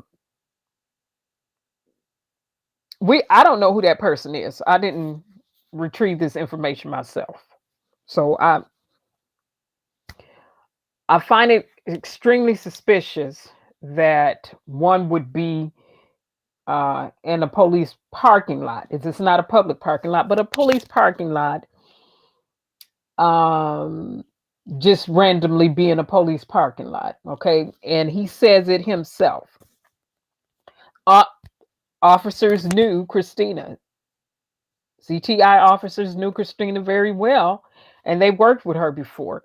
Okay, so was she there to meet somebody? How did she get in the lot? Did she come out the building to a lot? Did she get dropped off in a lot by a police car? How did she enter the lot? We never see any video footage of her entering that lot or how she got into the lot. That's not being shown, and it should be visible to us. He came out with this video footage. His camera, if the camera could capture what it did capture and what he was showing in the video footage, it should have captured her walking inside that lot, or should have captured how she got into that lot, or how that person, whoever it is, got into the lot. Okay, we didn't see that.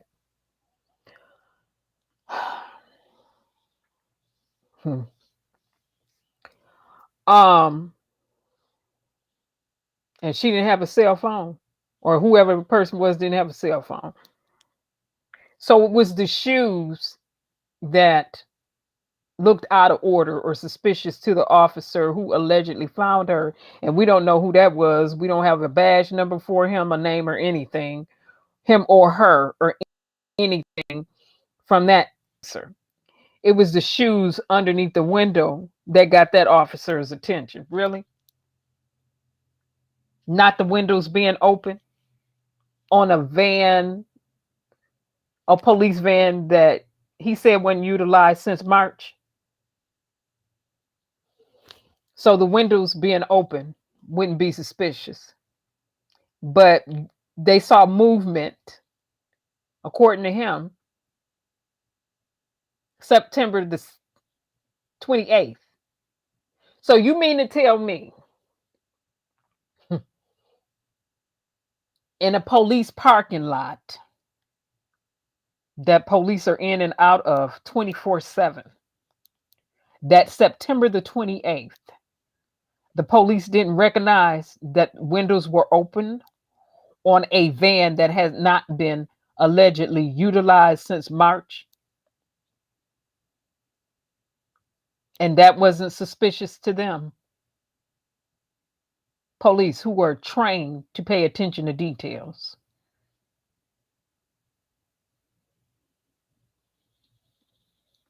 FBI need to investigate this case as well as the Justice Department. This is extremely suspicious. The time, effort, and energy they have put into Gabby's investigation, that same deference need to be yielded to CHRISTINA. And we're going to let our voices be heard until she gets that same type of attention given to her case.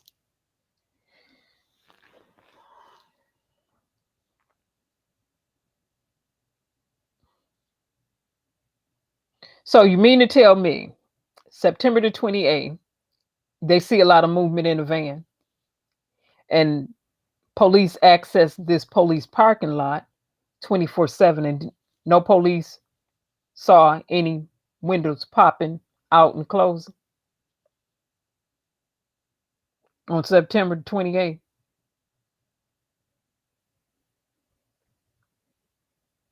And the chief said the windows were open on September 28th. You know, they saw movement in the van. That's just what he said. And so no police officer who's bypassing this van saw any movement physically. They just saw it on the cameras, but they're always accessing this lot 24/7. First shift, third shift, and they didn't notice that. September the 28th, that the windows on a van that they said has not been utilized since March were open. I'm gonna wait. See, reporters were in there asking their set of questions. I have a whole different set of questions. They were asking, you know, good question like, wait, okay, so what caused the officer to all of a sudden, well, I mean, why? Oh, it was the shoes. And the male reporter said, so it was the shoes and not the smell of a human body that caused the officer to stop.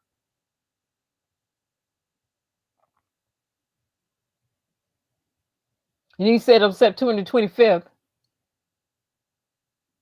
she went in the van. No, in the video footage, we don't see her enter in the van.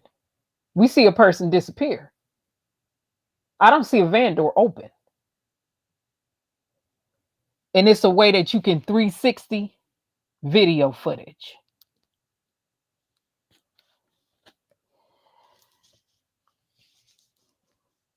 Panoramic, so we can get back view.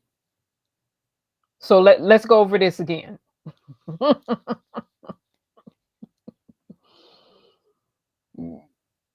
Like I'll state again, the police chief was very ginger as he was stating what he was stating during the press conference. Very gingerly in his presentation, stating these things.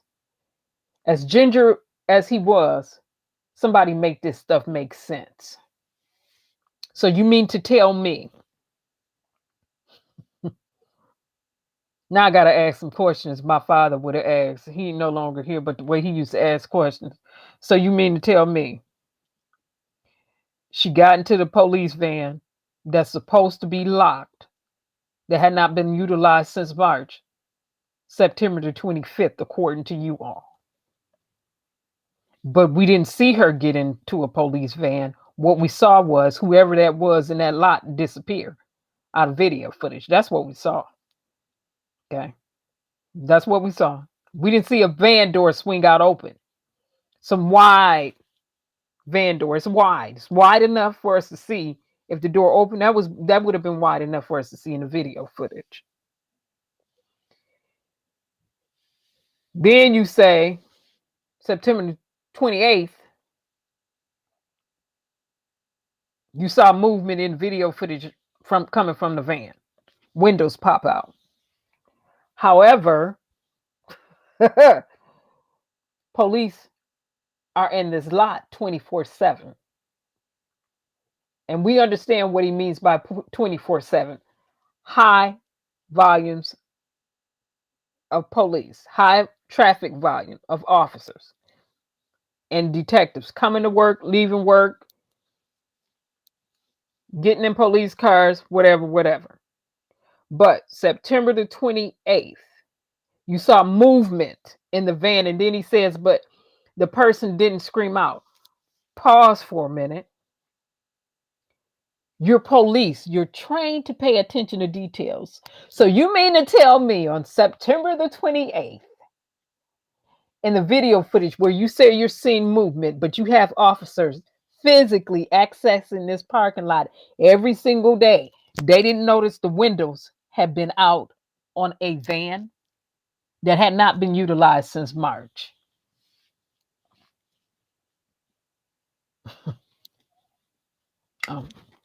Really? Okay. All right. Extremely suspicious death. We need the FBI to investigate. The same 3D full body CAT scan Christina had. I mean, not Christina, but Gabby had. We want Christina to have. We want her to have the best of the equipment available for her autopsies conducted. Yeah. Yeah. As well as a host of resources utilized for her autopsy, because this right here is extremely suspicious. And I don't care about the medical examiner or whoever in Alabama already conducted the autopsy. That don't mean nothing. We need the best, because I'm sure they're not sitting down there with a 3D with 3D equipment, and they didn't conducted the type of scan that Gabby had on her body, a full 3D CAT scan of the body. That's what we want for Christina too. Gabby had it. We want Christina to have that too. So back to the chief. Shoes straight underneath the window that popped out. One of the windows that popped out on the van. Okay. That's what got the police officer's attention, allegedly. Not the stench of a human body, like the reporter asked. And how, in what position were the shoes found in? And he assumed that those were Christina's shoes, but this is an investigation that's being conducted. He couldn't speak to any of the forensics that was found off the shoes in terms of it matching her DNA. Okay, as well as other people's DNA would match. Yeah. That's not thorough enough for me. Other people can take that, but no. If I'm conducting an investigation, I want the forensics off everything. I'm telling you that right now. Also, we don't see any images or pictures that this police department took of the van made available for us. We don't see any pictures or images. And remember, I keep saying images because they were dealing with networks. Once a picture is transmitted across a network, it then becomes an image. We refer to it as an image versus a picture. Okay. So remember that. No forensics. No. We get the forensics off the van door, the van handle door. You said she let herself in this van. And so it's handles on the door of the van. Can we get the DNA off of that? That verifies that she actually touched the door to let herself into a van. Can we get the forensics off of the outer door handles, as well as the forensics inside the vehicle that would prove that she's actually in that vehicle? The little bitty particles of DNA should be throughout the van that match her DNA.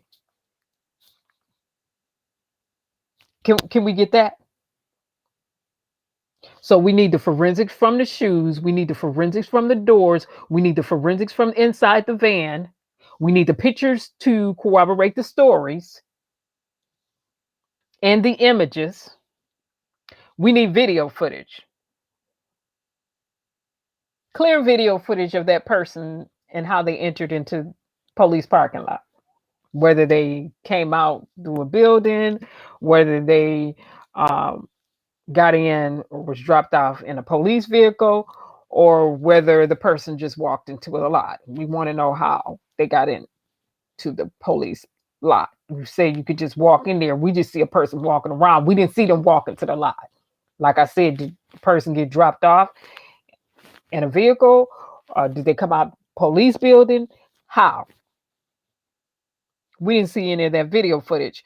Also, as it pertains to the video footage, with timestamps being exactly 12 hours off, according to the police, which is extremely suspicious. No authentication. Also no chain of custody, no warrant, no nothing. Okay. Can we see video footage of the police officer finding the shoes and allegedly finding the body in the van? That should be available. It's the same parking lot that you showed before. Now, are your police officers under investigation? And so, is this certain information that you just can't reveal to us? If so, blur the police officer face out with the badges out and let us see. Blur their faces out and provide that video footage of that officer finding her and finding them shoes. That should be available. Because you got a person walking around in a lot. You made that available, but you didn't make the other video footage available. And I call this a no-go area. I ain't rocking with nothing this police department is saying. I don't want to see this foolishness again. At the beginning, when I said it was a J for K flashback, and they said, oh, she walked into a freezer, and then you hear them say you will not see any video footage of her walking into a freezer because it is non-existent. I've yet to see any video footage of this lady getting physically inside a van. That police van. I didn't see it. Do a panoramic 360 on that video footage and show it to us if you got it. I would like to see that. I would like to see the police finding her body in the van. I would like to see which position the shoes were allegedly in. And I would like the DNA off all the shoes, the video footage, as well as inside the van. I would like to see those images. This right here to me is an extremely suspicious death. And like I said, the more I listened to the police chief, all I began to hear was a bunch of foolishness. Not saying he intentionally came out to deceive or present foolishness. Like I said, he was very ginger in the information that he was presenting. However, I call a lot of that stuff he was saying nonsense. And I've explained why. You can tell me this is what you found, but you haven't shown me anything. And if you are going to substantiate your claim in the most solid way, why would you not show the police officer finding her inside the van first? Since you wanted to work your way back through video footage and work your way back through this, why didn't you work your way back from there, from that point?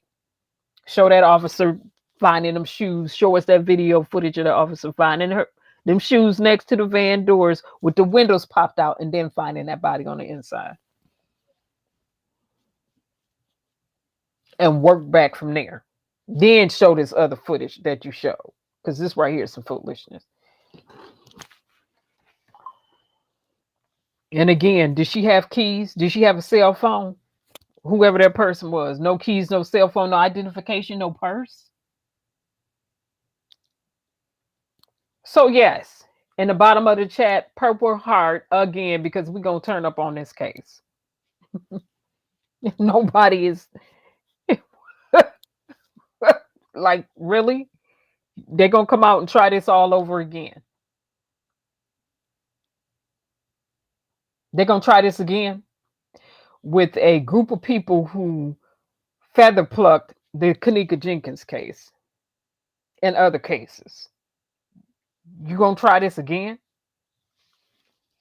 No, I don't think so.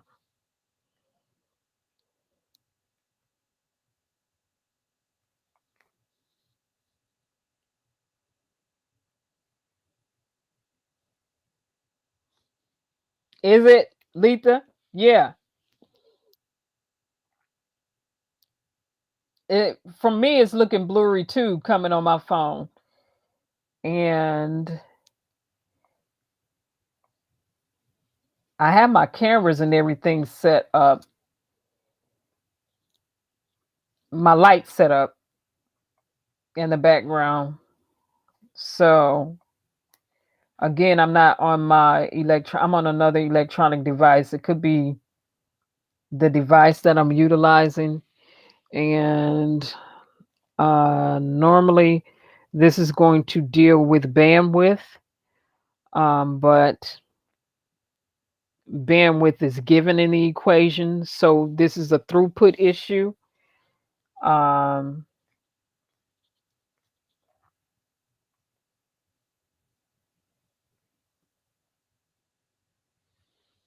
Oh, good night, Fire Mama. Yeah, we're gonna have some petitions to sign. Right, Letha. It's looking blurry to me too. See if I can readjust this. See if I can bring this over a little bit more for better lighting. Still look blurry. That's throughput issue. This is why I see this is another electronic device, and I don't like the camera on here. It's absolutely. All right. So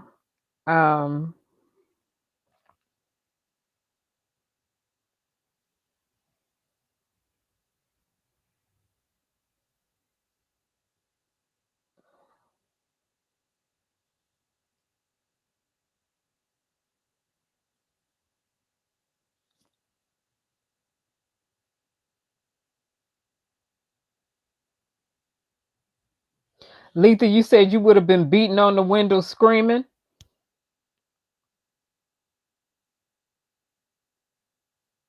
Oh, are they copywriting me?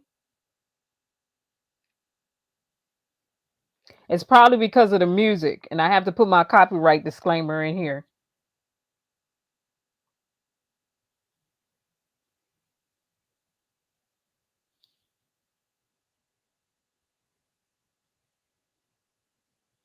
Oh, you're saying there are, Letha, what do you see on your end? You said you see a copyright message on your end.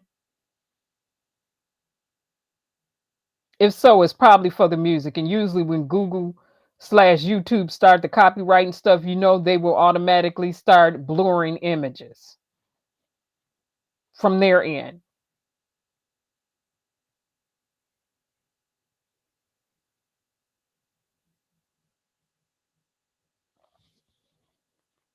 What are you saying, Letha, you went to watch? What you went to watch what?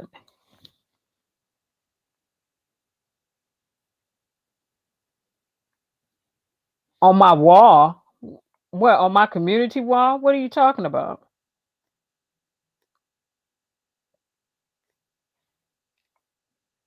Could you be a little bit more clear?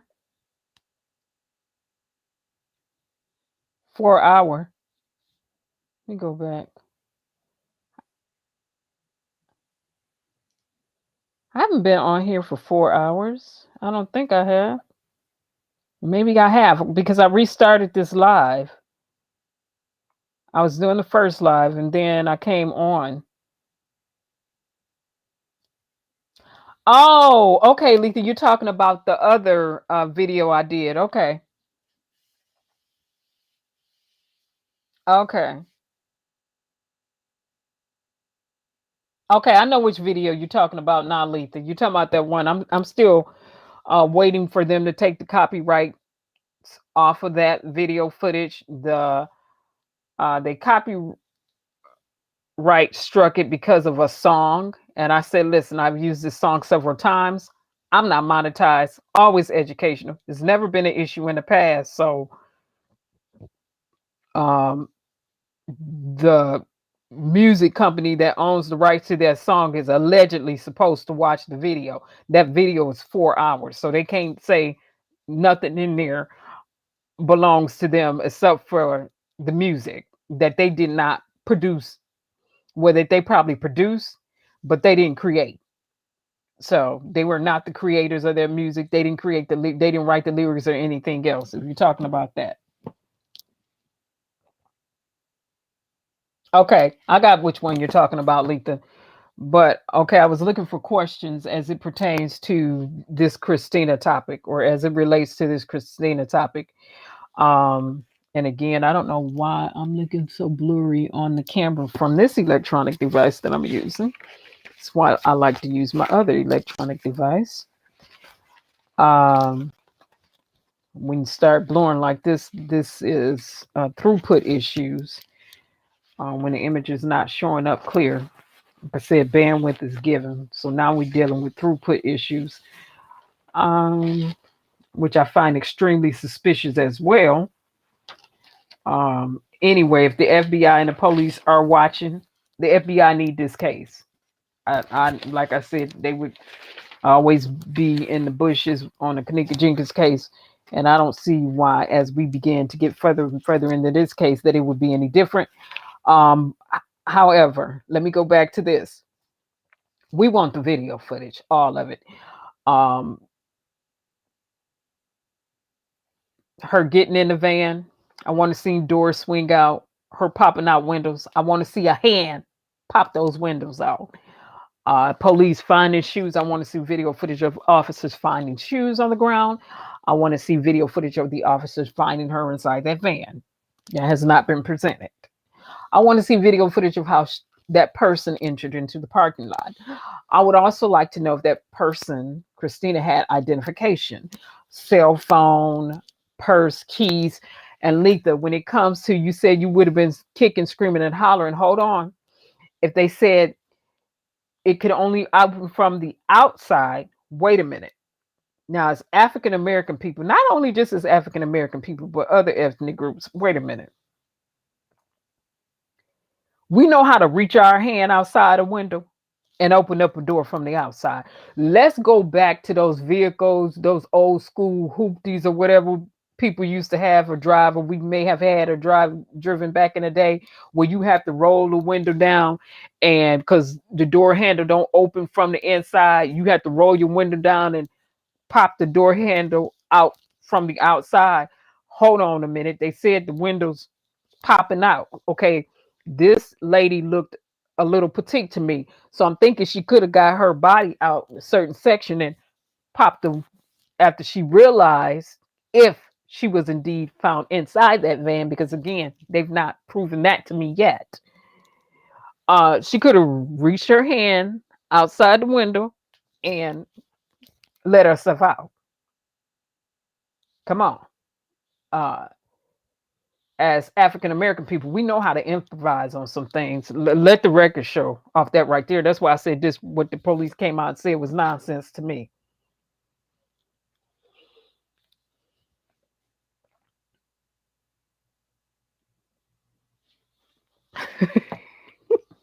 This is nonsense to me.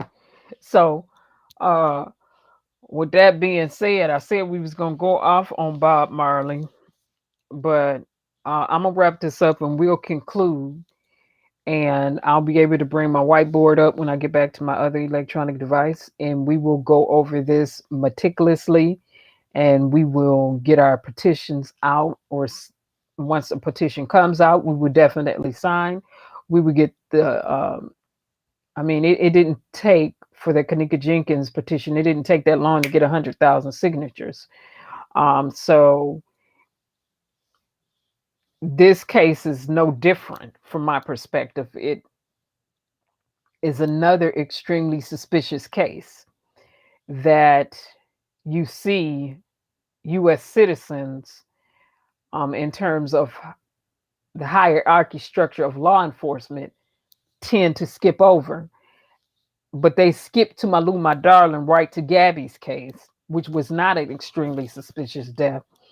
And you get cases where people are found in police vans on police department parking lots, and you don't have the FBI coming in right off the back to investigate.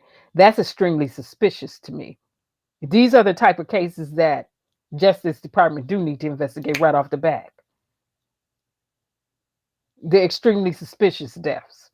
It don't take rocket science to see that the FBI or the Justice Department, those within those departments who have integrity, should be investigating these cases.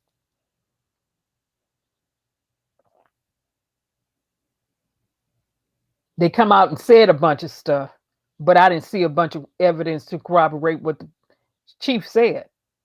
I haven't seen any evidence to corroborate what he's saying. All I saw was some video footage that was unauthenticated, with somebody walking around in the parking lot that I couldn't identify who the person was. That's all I've seen. Other people taking this stuff and running with it. I'm not.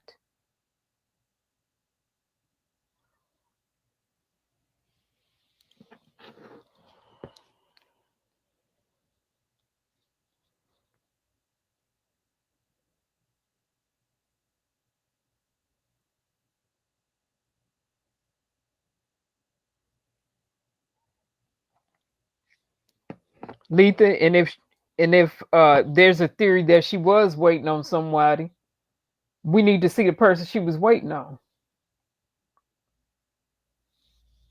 But at the bottom line is this. We did not see her get in a van, and we didn't see a van door swing open. Period. That's not shown in the video. You don't see a van door swing open. What you see is somebody disappear. We didn't see a police officer find any shoes in any video footage. We didn't see a police officer open a door to a van and discover a body in any video footage. This is what somebody came out and said, the police chief, when he came out and showed the video footage that he showed. No, sir, we want to see the footage to corroborate what you're saying, as well as the officer finding some shoes in the parking lot, as well as the movement going from the windows, opening and closing, popping out and closing, popping out and closing. No, absolutely not. Absolutely not.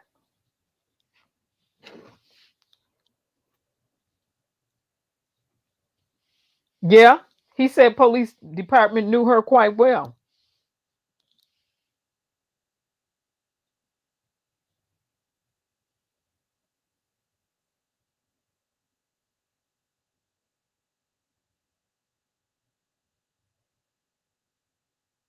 No, Letha, movement in the van should not have been normal because the van hadn't been utilized since March, according to the police chief.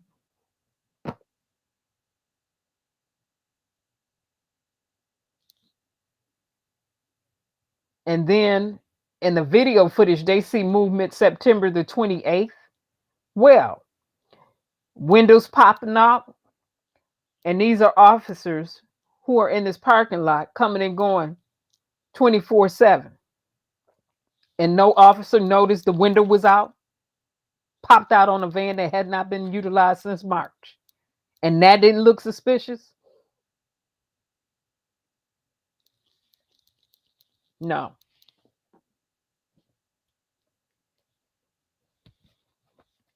Yeah, she was beautiful. She was absolutely beautiful. She was a beautiful lady. And can they show us some authenticated video footage and all of the video footage and not this stuff they came out here, ran out here and present?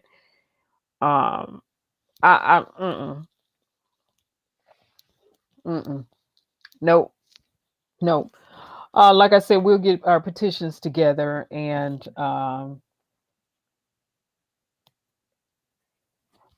Letha, that's why I have this case deemed another cover-up. A cover-up. I got this under the cover-up. Extremely suspicious death and a cover-up. That's the category I have this in. I sure do. So, with that being said, everybody, right, it is time to wake up the sleeping giants. I'm going to get off here and edit some things. You all have a pleasant evening and a pleasant night. Thanks for streaming. We have a lot of work to do again. So we might as well prepare ourselves to do such. Thanks so much for streaming. And our condolences are definitely with this family. And we got to get up for our rights and don't give up the fight. You all have a pleasant night. I'll see you all tomorrow. Bye. Bye-bye, everybody.